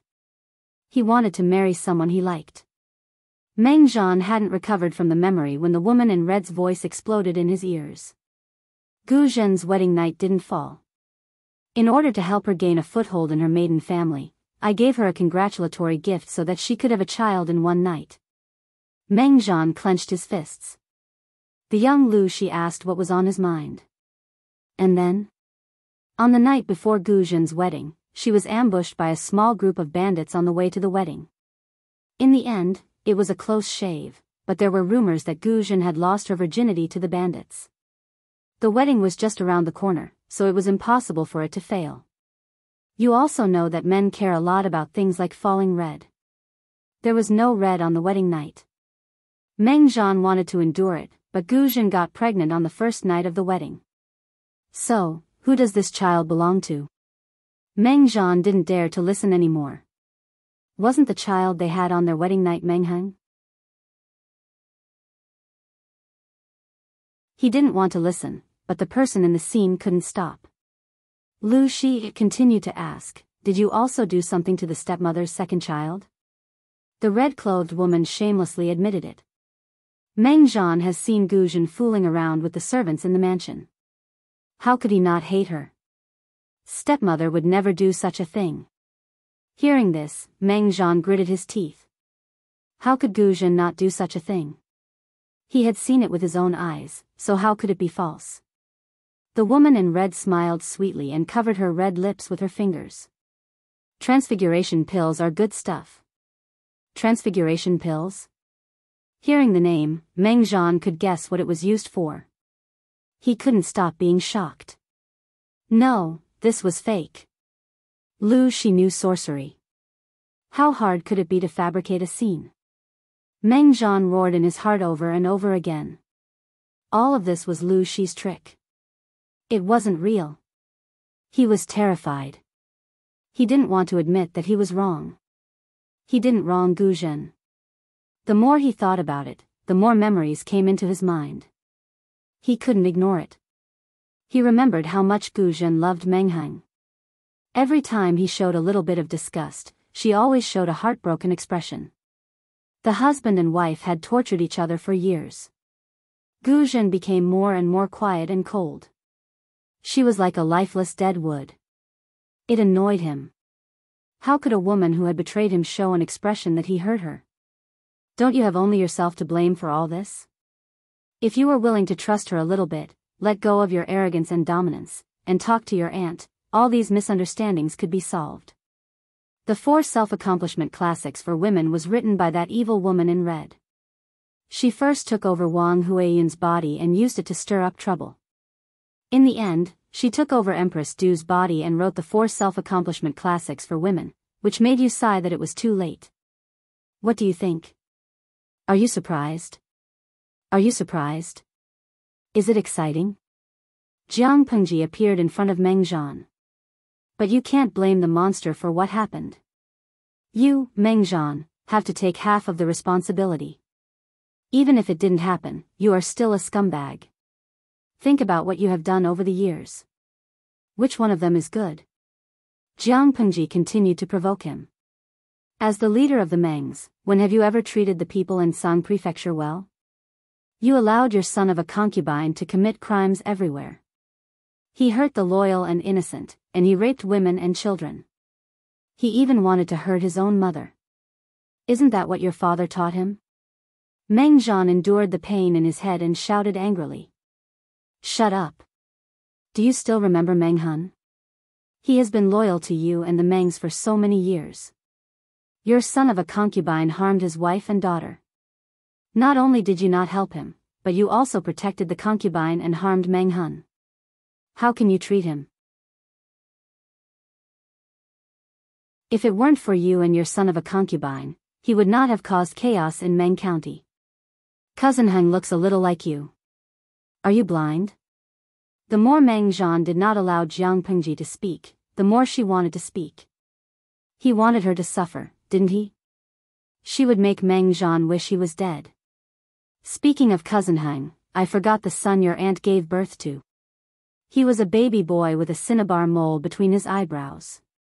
He was the second son of the Mengs, but your son of a concubine took his place under your control. He was buried in the cold mud by the servant woman when he was less than a month old. Meng Zhan, you killed your son of a concubine. You doted on Meng Liang like he was a treasure, but Meng Heng, as a Zongzi, was dragged down by you and your father to the point that he failed the assessment. The second son of the first wife, who had a strange phenomenon, was buried underground. It was rare to see someone who could harm their son to such an extent. Next, it's time for the main course. Jiang Pengji said it so softly that Meng Zhan could not hear it. In the spiritual realm, Meng Zhan saw a part of Jiang Pengji's memory. It seemed like a long time had passed, but in fact, it was only a short while. Meng Hun asked Meng Heng and Nie Sun to go over. They had different thoughts. Feng Ju, who was at the side, became suspicious. Jiang Pengji asked Meng Heng to go over. It was easy. Meng Heng was Meng Zhan's son. Why did she ask Nie Sun to go over? Feng Ju secretly glanced at Nie Sun. The other party's expression made him even more suspicious.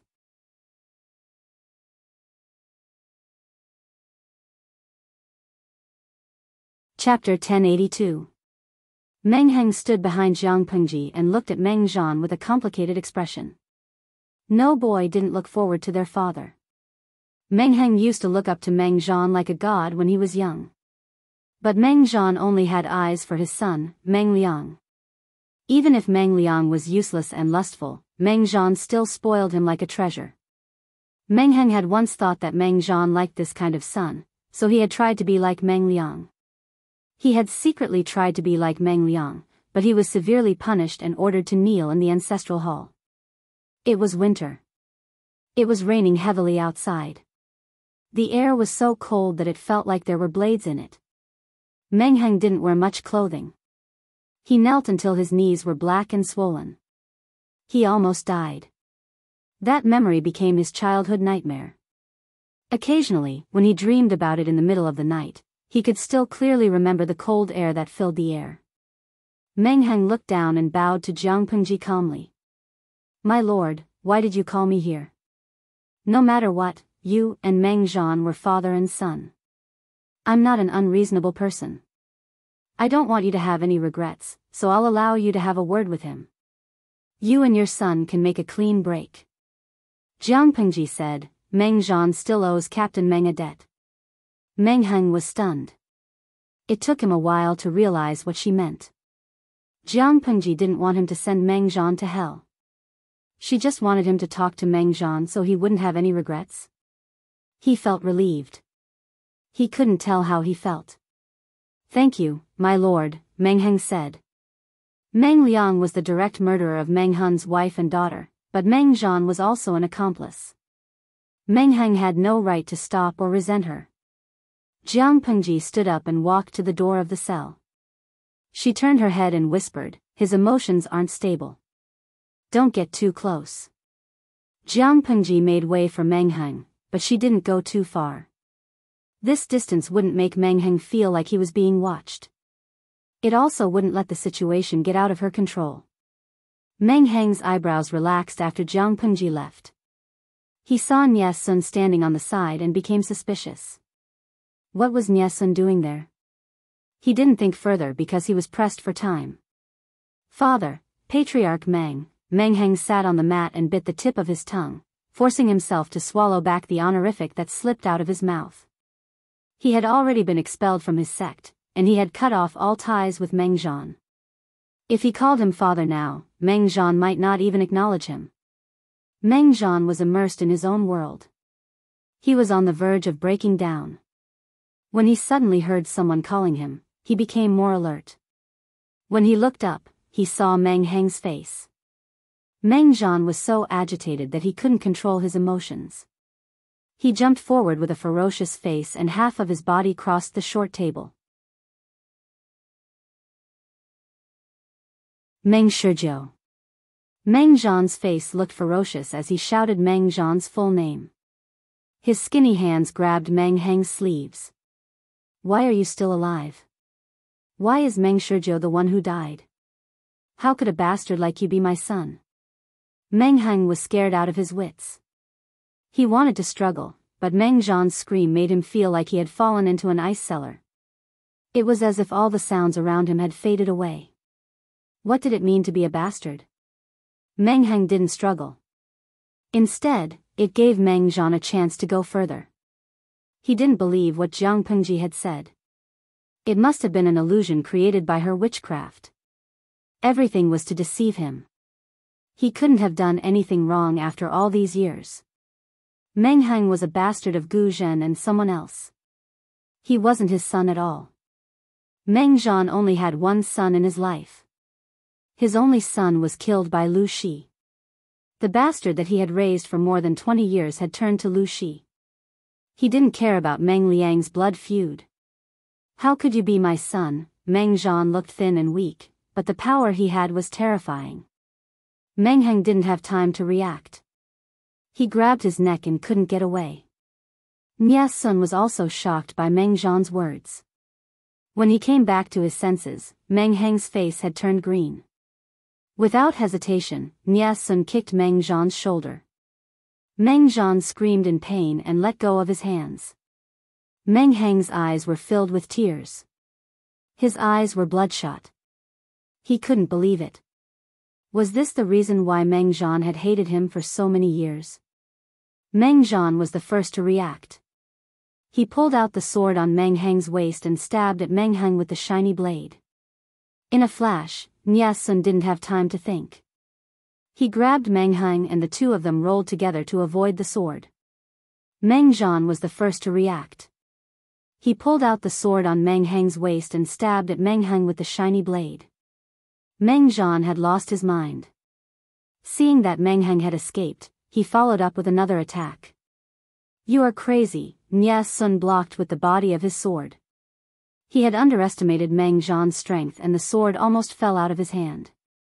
Kill this bastard. It's all a lie. He is a bastard. Meng Zhan's eyes were red. His old face was twisted and hideous. Nie Sun had stopped him from killing Meng Heng, so he would kill Nie Sun as well. How dare you stop me, you deserve to die. Meng Zhan couldn't control his emotions. All kinds of messy thoughts were about to burst his brain. Scholars in ancient times all learned the 6 arts of gentlemen. Meng Zhan had learned swordsmanship as well. At this moment, he wanted to kill Nie Sun and Meng Heng with no regard for his life. Every move was aimed at the Achilles heel. Nie Sun's left arm was cut. Watch out. Meng Heng regained his composure. He saw Meng Zhan's sword was about to stab Nie Sun's chest. He didn't care and rushed to grab Meng Zhan's legs. Meng Zhan's movement was blocked, so the sword in his hand missed. The tip of the sword went into Nie Sun's shoulder and Nie Sun's sword went into Meng Zhan's chest. Everything happened so fast. When Wei Ci and the others realized what had happened and rushed over, it was already too late. With a clang, the sword in Meng Zhan's hand fell to the ground. Nie Sun was also shocked. He let go of the sword that was covered in sticky blood. Although the sword didn't hit the heart, it was still a vital part. Even if the doctor could get here, Meng Zhan would still die. The pain in his chest suppressed the swelling pain in his head. His mind slowly came back and his hideous face softened. Shishirjiu, Meng Zhan opened his mouth, but his tone was calm. Meng Heng was still in a daze. He let go of his hands and held Meng Zhan's body. The sticky and glaring blood rushed into his eyes. He was out of his wits. His pale lips were trembling. He said, "Meng." "Master Meng?" Meng Zhan heard the name. His pale face showed a trace of mockery and tiredness. His chest was hurting. He lowered his head and looked at the direction of the sword. He looked at the young man who put the tip of the sword into his body. He was about 25 or 26 years old, with a handsome face and a bright red cinnabar mole between his eyebrows. That face? That cinnabar mole? Suddenly, Jiang Pengji's words rang in his head.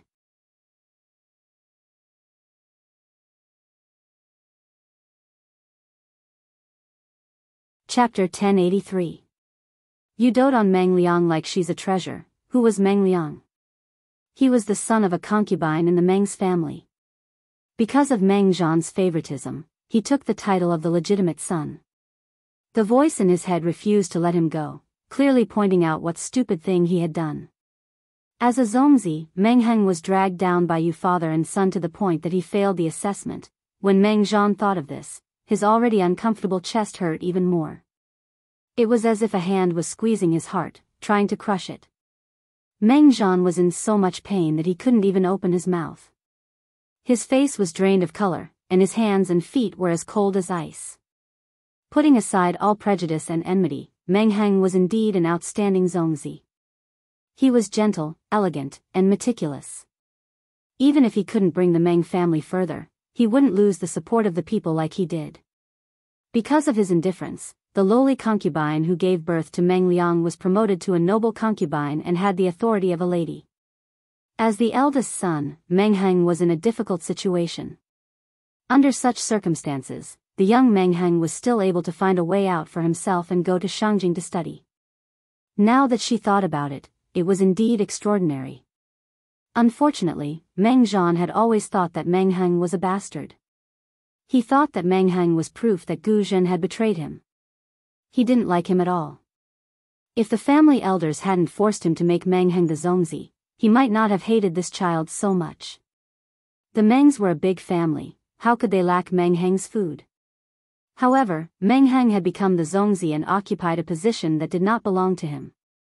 The better Meng Heng behaved, the more Meng Liang looked like mud in comparison, the more Meng Zhan hated him. He saw Meng Heng as a disgrace that could never be erased. Meng Zhan suddenly remembered what Jiang Pengji said. Gu Zhen's second son, that second legitimate son, was really dead? Meng Zhan's face was sweating from the pain. His vision started to blur, but he still kept his eyes wide open and stared at Nie Sun. How could he forget this face? Nie Sun's appearance was extremely similar to Gu Zhen when she was young. He was full of vigor, and his eyebrows were in high spirits. It was unforgettable at a glance. The cinnabar mole between her eyebrows was bright red and round, as if it wanted to draw in all the gazes of others. At that moment, Meng Zhan guessed Nie Sun's identity. There was a bitter taste in his mouth, and an indescribable emotion wrapped around his heart and lungs. Although he didn't know Nie Sun's name, judging from his demeanor, he wasn't an ordinary person. Who would have thought? The two sons that he had abandoned with his own hands were both dragons and phoenixes among men. The bastard son that he had doted on like a jewel was actually useless. Retribution. This was retribution. Is this your revenge? Meng Zhan was supported by Meng Heng, but he did not look at his eldest son. Instead, he stared at Nie Sun's face, as if he was trying to see someone through his face. His voice was trembling and choked with sobs. Is this revenge on me? Is this what you want to see? Only then did Nie Sun come back to his senses. He stared blankly at his blood-stained hands. The blood was stuck to his skin, and some parts of his hands had already dried up. His heart was beating violently, and he was so flustered that he felt uncomfortable. His hands, which could burn incense and play the zither, were trembling uncontrollably. It wasn't that Nie Sun hadn't killed before, but he never thought he would kill Meng Zhan. His usually quick-witted brain was now like a rusty gear. Every time it turned, it would make a jerky, ear-piercing sound.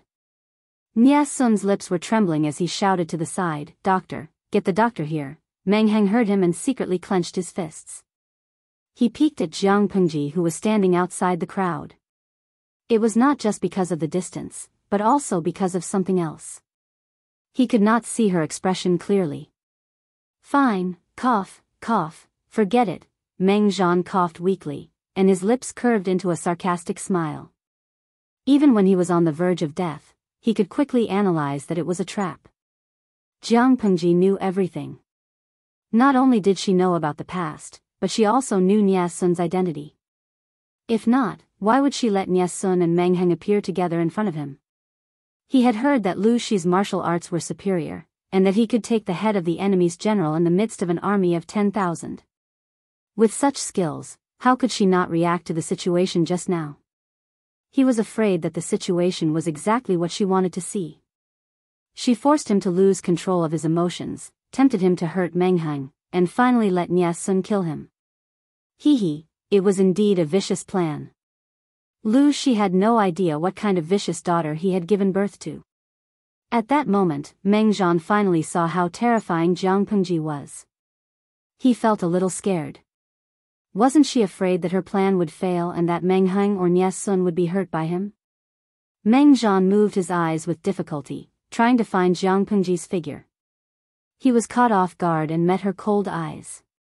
Jiang Pengji looked at him coldly, and her thin lips curled up. Hurry up and call the doctor. Nie Sun clenched his fists and gritted his teeth. Magistrate Lu, Jiang Pengji said indifferently, it's too late. We can't save him. Nie Sun lost control of his emotions. He gritted his teeth and said, how do you know it won't work if you don't try? If he doesn't die now, he will die in a few days. What's the difference between dying earlier or later? Jiang Pengji looked down at Nie Sun coldly. No. Nie Qingyun, there is a difference. Meng Zhan can die in the hands of anyone, but he can't. Before Jiang Pengji could finish her sentence, Meng Zhan, who was on the verge of death, suddenly pushed Meng Heng away. He held the sword in front of his chest with both of his hands and pushed it into his body. The blood that had just stopped gushing out like it was free. Lu Shi. How dare you? His eyes were wide open. Tiny cracks appeared at the corners of his eyes and beads of blood seeped out. The expression on his face was as terrifying as that of a ferocious ghost. After 2 breaths, there was a bang. Meng Zhan's skinny body fell to the side. He didn't rest in peace until his death. Everyone was shocked by the turn of events. They were all smart people. How could they not notice the strangeness of Meng Zhan's last move? He used up the last of his strength to interrupt Jiang Pengji. He must be hiding something. Feng Zhu glanced around calmly. From Jiang Pengji to Meng Heng, and then to Nie Sun, what secret did the 3 of them hide? Even if Jiang Pengji didn't finish her sentence, Feng Zhu could finish it. Meng Zhan could die in the hands of anyone, but what couldn't he? Connecting the dots, the most likely possibility was, but he couldn't die in the hands of Nie Sun. A scary thought rose in his heart. Feng Zhu's expression changed again. He looked at Nie Sun with a complicated gaze. No one spoke until Meng Hun broke the tense atmosphere. Although Meng Zhan has done many evil things, he is dead. Let's write off all the grudges he had when he was alive. Meng Zhan's life should have been left for him to reap. However, Meng Zhan's death in front of him could be considered as revenge. The page was turned over. Meng Heng's reaction was slow. When Meng Hun finished speaking, he said with a dry voice, I beg my lord to allow me to collect his body. Although he deserved it, I had a father-son relationship with him for more than 20 years. I can't bear to see him die in the wilderness.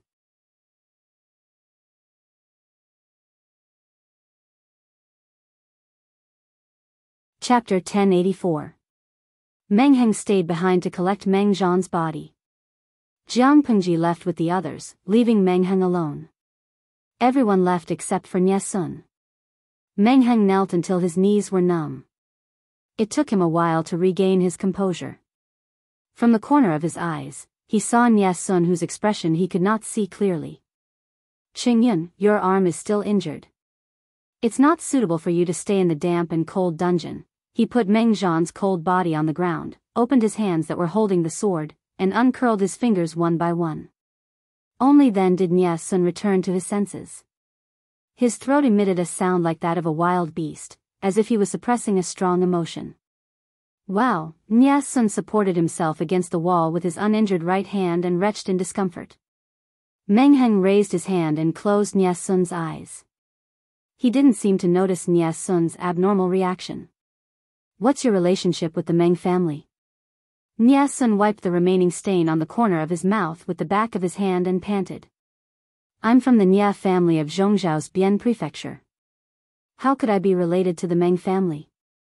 The head of the Meng family committed suicide, and Qingyun accidentally injured him in order to protect him. None of this is your fault. Meng Heng's hand paused as if he was relieved. It's all thanks to Qingyun's help today. Otherwise, the one lying on the ground right now would be Heng.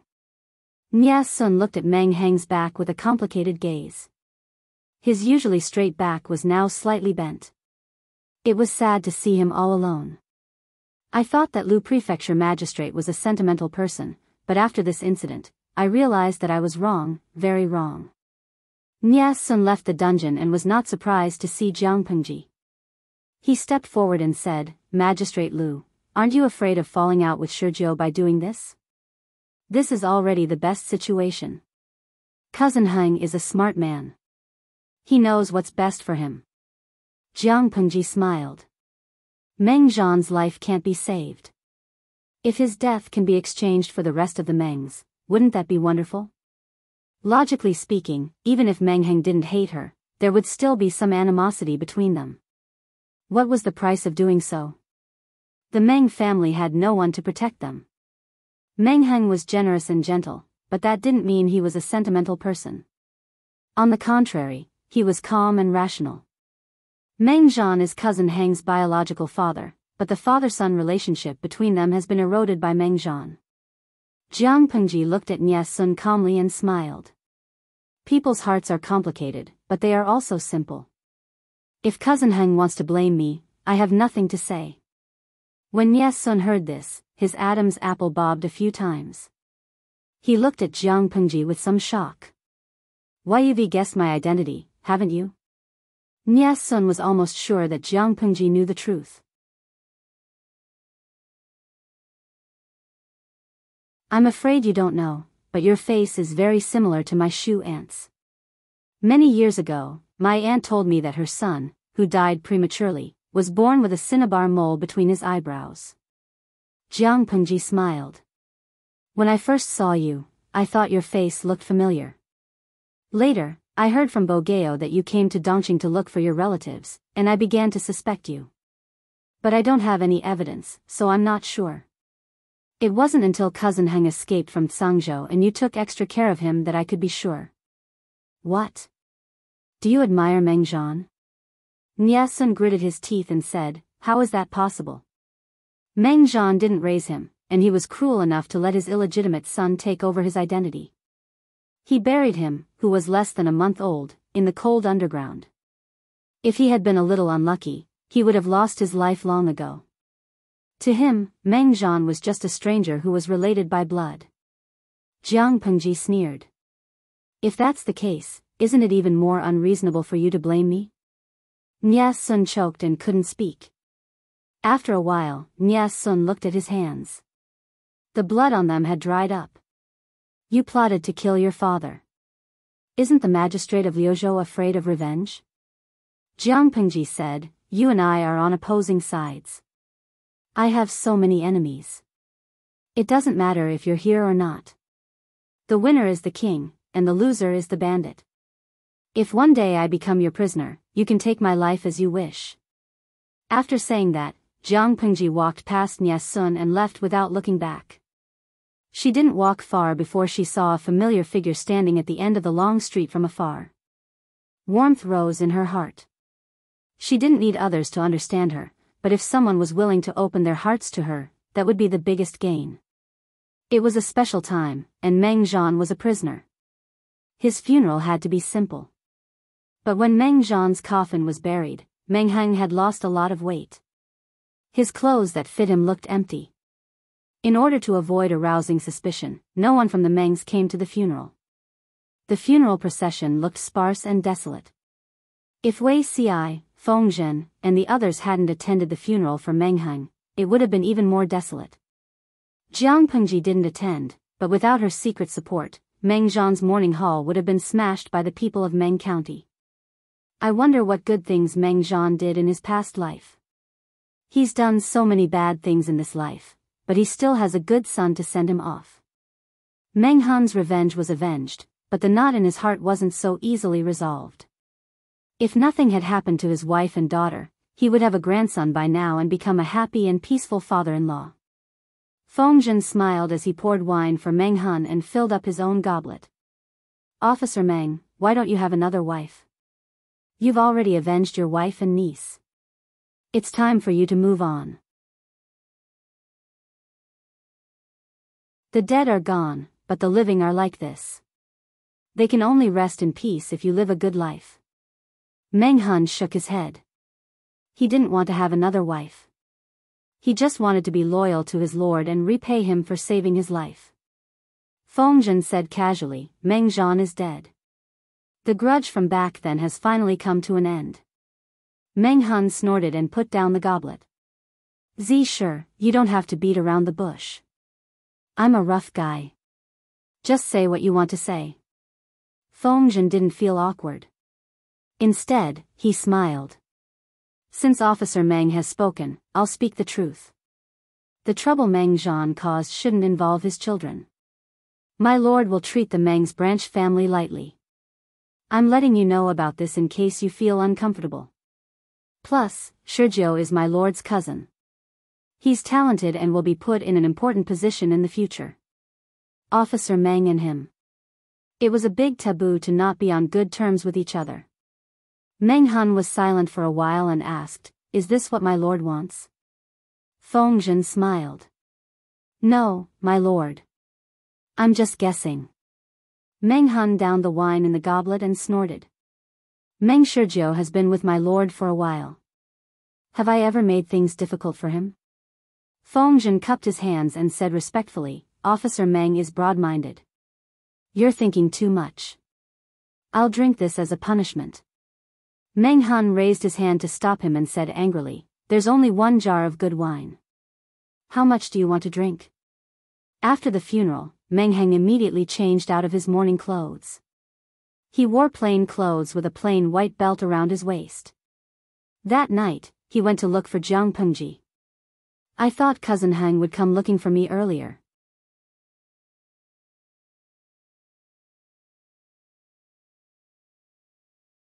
Chapter 1085. Master, Meng Heng was about to bow, but Jiang Pengji stopped him. There are no outsiders here. You don't have to call me Cousin Heng in private. Meng Heng shook his head and said sternly, Etiquette cannot be ignored.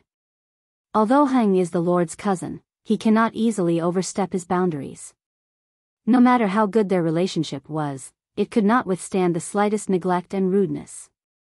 Meng Heng did not want today's intimacy to become rudeness in the future.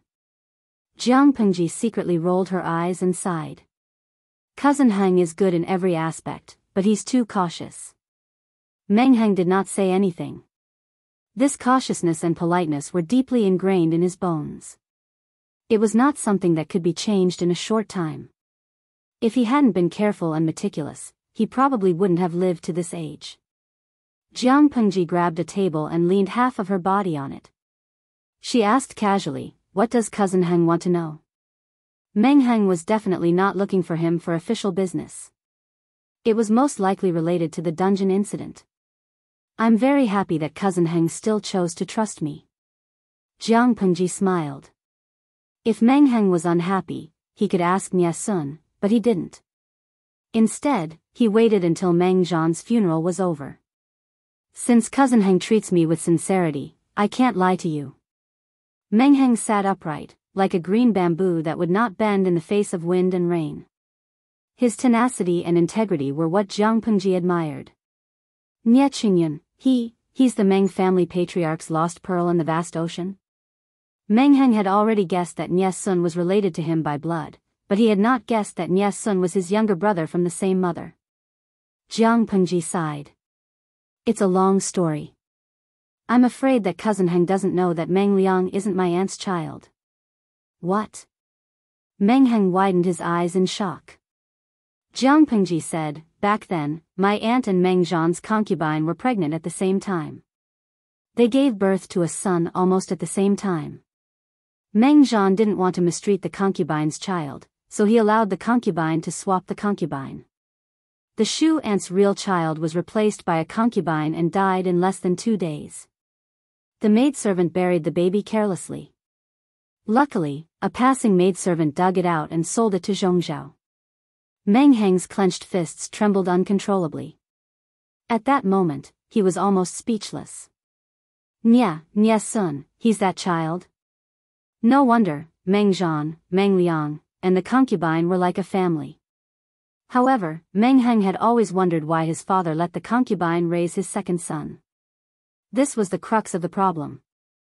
I think, Shu aunt probably didn't want your situation in the Meng residence to become more difficult, so she didn't tell you these old matters.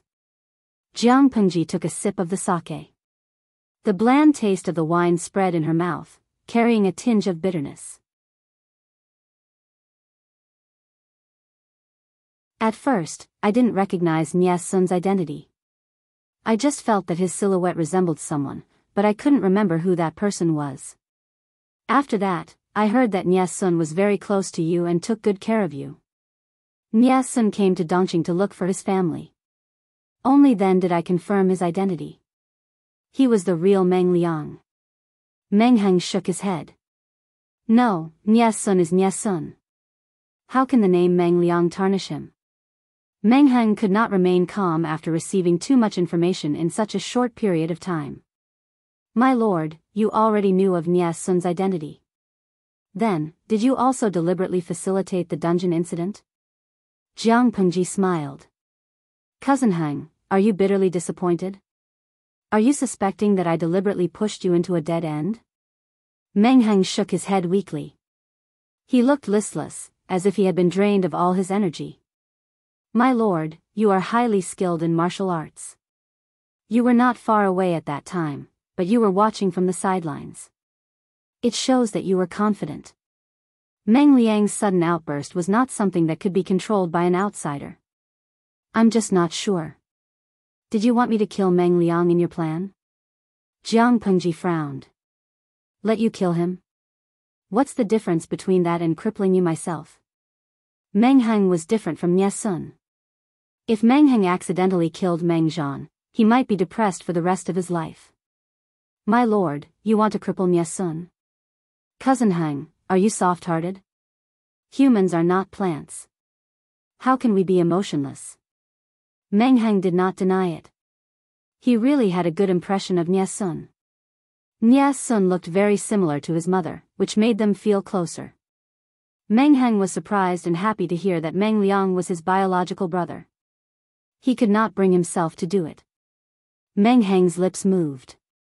His eyes were filled with complexity and struggle. Although they were not brothers, Meng Heng could not cripple Nye Sun as soon as they met. Jiang Pengji sneered. Nye Qingyun is not cousin Heng. His heart is much colder than you think. As a father, he gave birth to him but did not raise him. To him, Meng Zhan was not only not his father, but also his mortal enemy. He offered advice to Biyao many times and made trouble for me many times.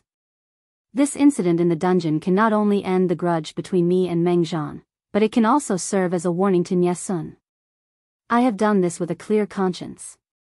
If I had to apologize, it would be cousin Heng. No matter how bad he is still your father. Was Nye Sun allowed to plot against her, but she was not allowed to? Moreover, Jiang Pengji's real purpose was to let Meng Zhan die with everlasting regret. Nye Sun was just a convenience. How could Meng Heng agree? What Meng Zhan had done was not just about personal grudges.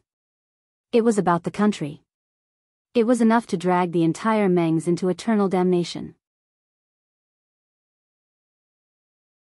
Even if Meng Heng still had a trace of father-son relationship in his heart, he would not lose his head and plead for Meng Zhan. The Lord was willing to be honest with him. It was already a rare trust.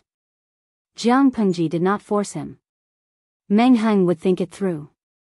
After a while, Meng Heng said, "Lord, what about the previous arrangements?" He had wanted to sow discord between Huang Song and Nie Sun. He wanted to use Nie Sun as a breakthrough point to split them from the inside and cause discord between them. Now that this had happened, of course it has to continue. But I am not a cold-hearted person. If Cousin Heng is unwilling, I will not force you. Meng Heng shook his head. He did not bring up this matter to quit midway. It is most appropriate for Heng to handle this matter. The Lord has given Heng an important task, and Heng will repay it as a national hero. Meng Heng was not stupid. The struggle for hegemony was not a child's play. One careless move and he would lose everything. Feng Jin and Feng Ju parted ways because of this. What did he and Nie Sun count for? Meng Heng's side was solved, but Nie Sun's troubles had just begun. After that day in the dungeon, Feng Ju told Huang Song about his speculation. Huang Song was stunned. You mean? Qingyun is from the Mengs, and he is Meng Heng's younger brother? Why would he hide such an important matter from me? Most likely. It would be fine if Nie Sun was not in the know, but Yuan Xian had told Huang Song that Nie Sun called Meng Heng elder brother. Considering Nie Sun's reaction in the dungeon, Meng Heng obviously knew about it, but he did not want to make it public. What was his motive? Song is happy for Qingyun that he has found his family. Is there a need to hide it like this? The more he thought about it, the more Huang Song felt uncomfortable. Feng Ju said, "Lord, this matter is of great importance. Please make a conclusion after further investigation."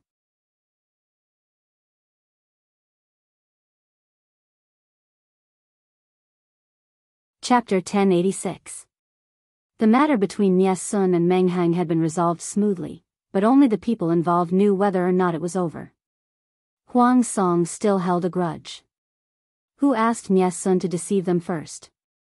Even though Huang Song did not show it clearly, Nie Sun was a shrewd person. He felt somewhat bitter in his heart. Nie Sun had mixed feelings as he watched Meng Heng visit him every few days. He had something to say, but he didn't know whether he should say it or not. Aren't you afraid that Lu Shi will suspect something? Nie Sun finally couldn't hold it in any longer and probed. If Heng distanced herself from you, Master would be suspicious. You and I have a clean relationship, so there's no need to hide it. It'll only make people gossip. Meng Heng let out a bitter laugh, as if he had his own difficulties. According to the logic of ordinary people, brothers who had finally reunited with each other should naturally be on good terms with each other. How could they not contact each other until death? Before they acknowledged each other, their relationship was already pretty good. Now that they were related by blood, there was no reason for them to drift apart. Nie Sun was at a loss for words. Meng Heng was like a piece of sticky candy that came to him of his own accord. He had not been able to get rid of him before, but now, he would stick to him even if he did. Right now, the most troublesome thing was not personal affairs, but the activity outside Zhangjiang Pass and Yumen Pass. After the Meng's manor was raided, the letters between Meng Zhan, the Nies of Zhongzhou, and the Yis of Beiyuan were also exposed. Not only was the Mengs pushed to the teeth of the storm again, but the grim situation at the border was also on the table of Jiang Pengji and Huang Song. If the two of them fought, others would definitely take advantage of it. The best solution was for the two families to continue to form an alliance and help each other. Only then would the Zhongzhou Nia clan and the Beiyuan Yi clan not dare to act rashly. When Feng Ju visited Jiang Pengji on behalf of Huang Song, the audience in the streaming room exploded before she could. Suega, I've been following the live stream for so many years, but this is the first time I've felt so aggrieved. The streamer is the one who has been wronged. Not only did she not give her personal space to heal her wounds, but Huang Song shamelessly came up to her and wanted to form an alliance with her to fight against the enemy. Shinjia, I've been a bit depressed lately. Although I've gotten back some face from Meng Zhan, I'm still not happy. Fei, the streamer's ultimate move takes a long time to charge up. Mushroom soup hot pot, calm down. This has happened a lot in history. Our boss Chao, because of his lust, played with Mrs. Zhou, the widow of Zhang Xiu's uncle, which led to Zhang Xiu's betrayal. His eldest son Chao Ang, nephew Chao Anmin, and General Dian Wei were all killed. What was the result? Didn't Boss Chao treat poison warrior Jia Su as his precious eyeball? Jia Su was the only one among Boss Chao's many advisors who died of old age. The grievances that the host has suffered are not even 1/10,000th of what Boss Chao has suffered, so it is not considered bitter. Lo Cg Lianmeng, #PickNose1. The streamer wouldn't play the role of a widower who has been defeated by a general. As the audience chattered on, the topic of conversation began to stray to an unseemly degree. Jiang Pengji was calm and composed. She was not affected at all. Feng Zhu looked at the big picture and hoped that the two families could let go of the past and defend the land of Dongqing together under the banner of righteousness. Naturally, she couldn't undermine him. Even if Huang Song hadn't mentioned it, Jiang Pengji would have suggested consolidating the alliance. Now that Huang Song took the initiative to bring it up, the effect was better. Feng Zhu had a bad premonition that the lobbying this time was going too smoothly. He went back and passed the message to Huang Song. Huang Song also expressed that something was wrong. He kept pacing, almost making a hole in the ground. Lanting's temperament is, to put it nicely, serious. To put it bluntly, she's calculative and vengeful. After suffering such a big loss, the more generous she is and the more unfussy I am, the more uneasy I feel. I have a feeling that she's holding back some tricks. Huang Song felt uneasy, but according to the scouts' report, whether it was the 5,000 elites in Meng County or the army stationed at the border of Qianyan County, all of them were well behaved. Feng Zhu thought so too. Jiang Pengji had left a deep shadow in their hearts when she was young. They couldn't help but overthink it. By the way, about Qingyun, is he still close to Mengheng? Feng Zhu said, the two of them are friends. My lord, you can't listen to Yuan Sun's words and ruin the harmony between the civil and military officials. He didn't know what kind of temper Yuan Xian had. He kept his eyes on Nie Sun and refused to let go. No matter how loyal a person was, he couldn't stand such suspicion. The more Yuan Xian did this, the further Nie Sun would be pushed away. Thinking of this, Feng Zhu felt some resentment towards Yuan Xian. He was a dignified general, but instead of thinking about killing the enemy and being loyal, he kept his eyes on such a small matter. His vision was too narrow. Huang Song responded vaguely, but only he knew if he took it in. Before Nie Sun's identity was exposed, Huang Song naturally believed him. No matter how much Yuan Xian talked, he never wavered. Ever since he found out that Nie Sun was deliberately deceiving him, Huang Song had a grudge. This grudge was very, very small, but it was a seed of suspicion. It took root fiercely. Yuan Xian snitched on him every now and then, which became the best nourishment for the seed to germinate. One day, it would grow into a towering tree. Seeing Nie Sun go to the big pit and never return, Wei Ci felt even more sorry for Yang Si. What was the connection between the two? In his previous life, Yang Si had been harmed by his lord by sowing discord. In the end, he had no choice but to be recruited by his lord. Speaking of Jing Rong, there should be good news coming from his side soon, right? Jiang Pengji had been in Meng County for some time. No matter how good it was still Huang Song's territory. It was needless to say that it was dangerous. She refused to move because she wanted to cover for Yang Si and Dian Yen. In ancient times, the transmission of information was very slow. Even if it was 800 miles at top speed, it still needed a certain amount of time. Qinzhou and Sangzhou were separated by the rapid Song River. As long as they seized this important route in advance, the news would be pushed back again and again. When Huang Song received the news that Yang Si and Dian Yen had brought troops to Qinzhou, the situation was basically settled. She wanted to see who would be the one to suffer in silence in the end. Meng Zhan bore the crime of regicide and cleared the way for Huang Song. In the end, the person who would reap the rewards would be her, Jiang Pengji. Wei Ci came back to his senses and said, looking at the time, "It's almost time." Jiang Pengji took a sip of fragrant tea and smiled like a fox. Jing Rong will not let me down. Wei Ci stayed at the side with mixed feelings. In both previous lives, Yang Si had not been able to get rid of his lord. It was clearly fate. Time is still too short. Wei Ci could not help but say something good for Yang Si. If Yang Si did not achieve the expected goal, he hoped that Jiang Pengji would be lenient. After all, Yang Si was already pitiful enough. He had been unexpectedly sent to Hu County by Jiang Pengji for several years. He had been dealing with Su Pei's elite, Hanyu, all year round. Now he had to lead troops from thousands of miles away to help Qinzhou. Not only did he have to be fast and efficient, but he also had to do it quietly so that the news would not reach Huang Song's ears in advance. He had not lived an easy life in this life. He never expected that before Yang Si's news came, the messenger from the Nie family of Zhongzhou had already arrived. Fortunately, the messenger from the Yi family of Beiyuan is still on the way. Otherwise, when the two families meet, it will be a bloody battlefield. Meng Zhan had asked for it. He had promised Sangzhou to two big shots, and then he had given Sangzhou to a third person.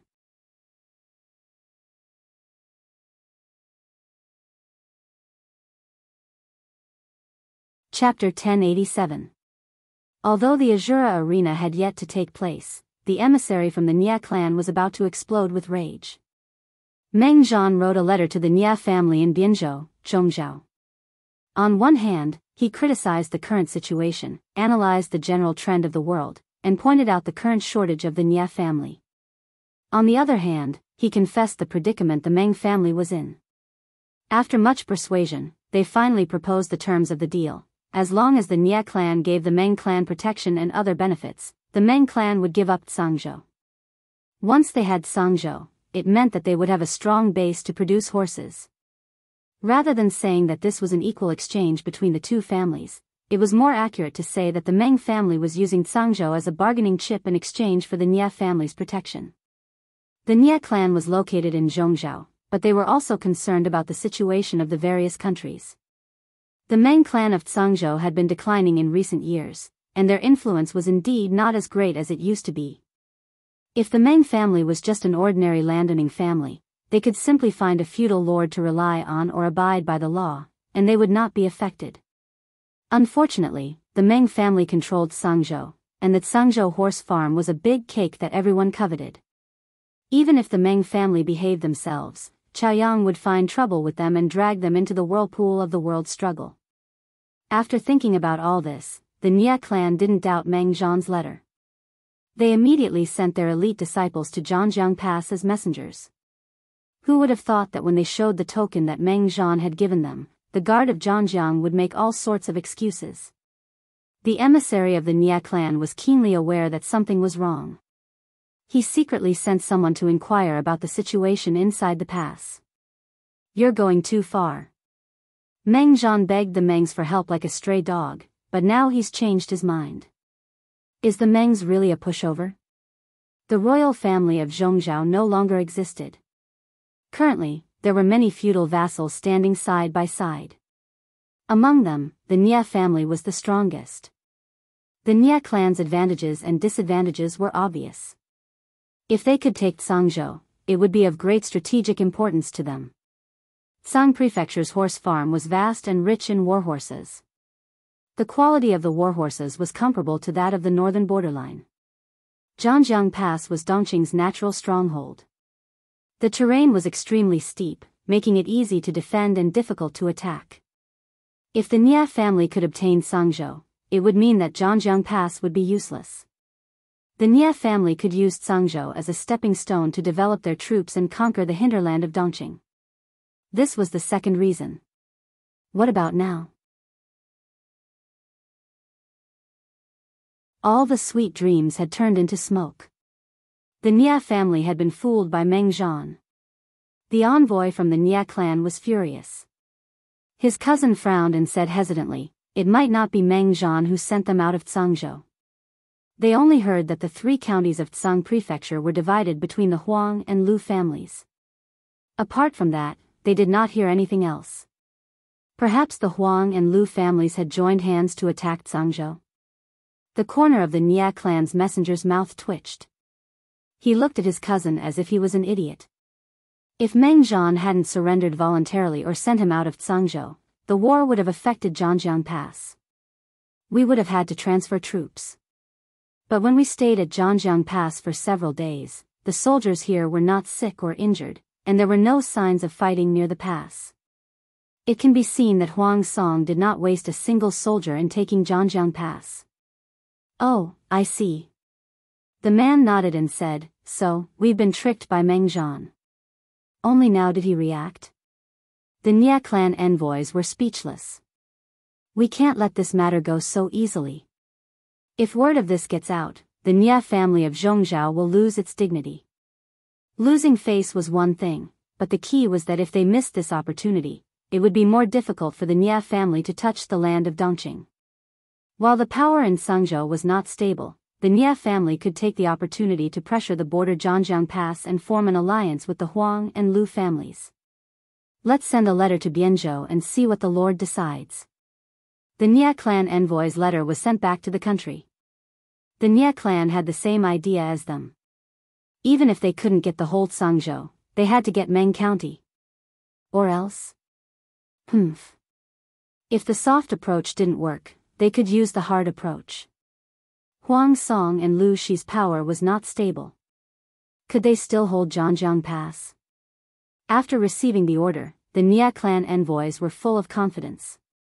They put pressure on the general guarding Zhangjiang Pass. They had used tough diplomatic language. Huang Song couldn't continue to pretend to be deaf and dumb. He could only send people to welcome the envoys into Tsangzhou. The leader of the Nia clan envoys was a direct descendant of the Nia clan. His surname was Nia, and his name was Liang. He was in his 30s. He was elegant and elegant. He wore a black Confucian robe with a thin coat over it. It was the standard attire of an aristocrat. On the right of Nia Liang stood a man in green with a warm temperament. He looked thin and charming. He was also a dragon among men. If the viewers in the live broadcast room were to give them a score, it would be at least 85, if not more than 90 points. Not only were they good-looking, but their temperament was not something ordinary people could learn. They could be recognized in a crowd. Huang Song was a man who liked good looks.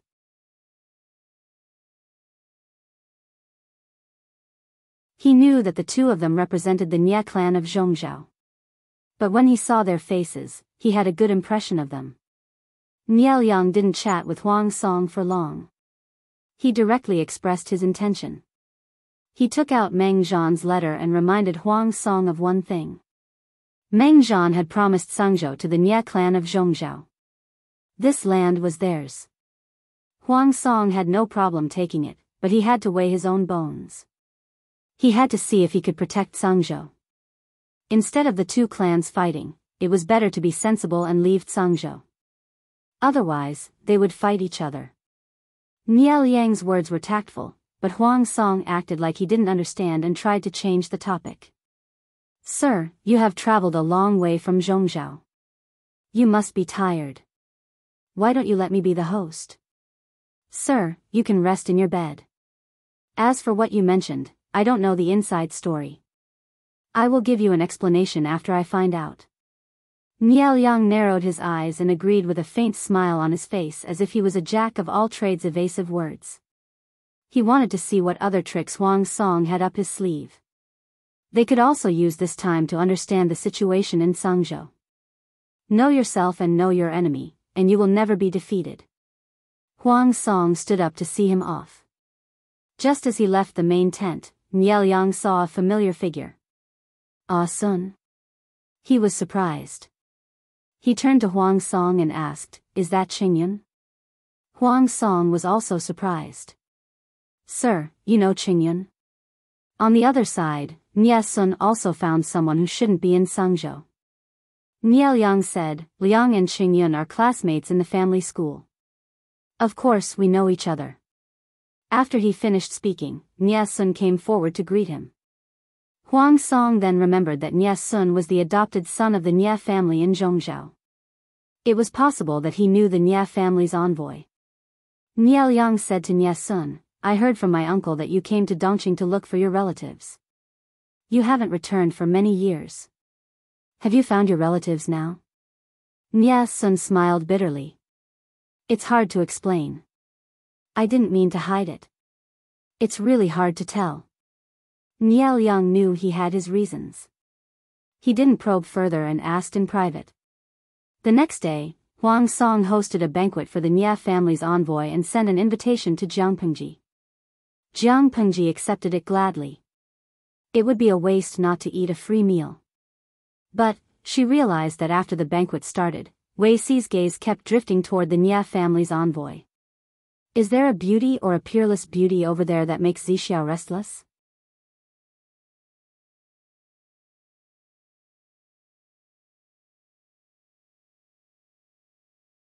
Chapter 1088. Wei Ci was caught red-handed by Jiang Pengji. Listening to her sarcastic words, he felt a little funny in his heart. He said, My lord, I seem to have seen my eldest brother. Eldest brother? Jiang Pengji asked in surprise, Isn't Zixiao the only son? Wei Ci smiled bitterly and said, Of course not. I have 2 eldest brothers. My eldest brother is 5 years older than me. To me, he is like a brother and a father. Because of his birth date, Wei Ci was despised by the Wei clan. If Master Yuanjing had not stopped him, the weeds on Wei Ci's grave would have changed a few times. Although he survived, he was abandoned by the clan at a young age. Life was hard and he had a cold body. Even so, there were people who treated Wei Ci well, such as his eldest brother, Wei Chang. Wei Ci's initiation was even helped by him. Jiang Pengji asked curiously, Where is he? Not only was Jiang Pengji curious, but the audience in the streaming room was also very curious. Looking at Beauty Ci's appearance and temperament, one could tell how good the genes of the Wei family were. Wei Ci's elder brother was certainly not bad. Jiang Pengji could not look for him openly, but the audience did not have such concerns. They could not wait to pull out everyone in the tent to take a look. Waji er Xiaolong Bao, I found him. Look at this, isn't it? Except for the Nie family's diplomatic group, everyone knows him. Fireworks era, are you kidding me? Didn't Huang Song introduce his name at the beginning of the banquet? His name is Nie Liang. Chiue Bo He, #propping chin. Nie Liang is such a good name. I also like Nie Liang. Feng Shui Wuhan, you missed one person. Does the man beside Nie Liang look like him? I bet a spicy stick that it's definitely him. The audience searched carefully. Jiang Pengji also found a suspicious target. She turned to ask Wei Ci. The one beside Nie Liang? Wei Ci nodded and said, That's my elder brother. Jiang Pengji said expressionlessly, TSK. It's not the charaba, but it's better than the charaba. Wei Ci did not understand, but seeing Jiang Pengji's expression, he did not ask further. It was certainly not an important matter. He didn't understand, but the audience did. Shenjia, Nie Sun and Meng Heng are brothers. Feng Ju and Feng Jin are brothers. Wei Ci and Wei Dan are brothers. Nie Sun even knows Nie Liang. They're not brothers, but they're more like brothers. They're from 3 different camps. Brothers stabbing each other's hearts. Isn't that the charaba? Mo's Hang Yunxiu, #picknose. So, the struggle and troubled times is a disguised fight between relatives? Wei Ci's gaze was too obvious. Wei Yong, who was on the other side, also noticed his presence. A look of astonishment flashed across her eyes. Zi Shun, did you meet an acquaintance? Nie Liang held a wine goblet in his hand as he looked at the dancers dancing below the banquet. His body tilted slightly towards Wei Yong.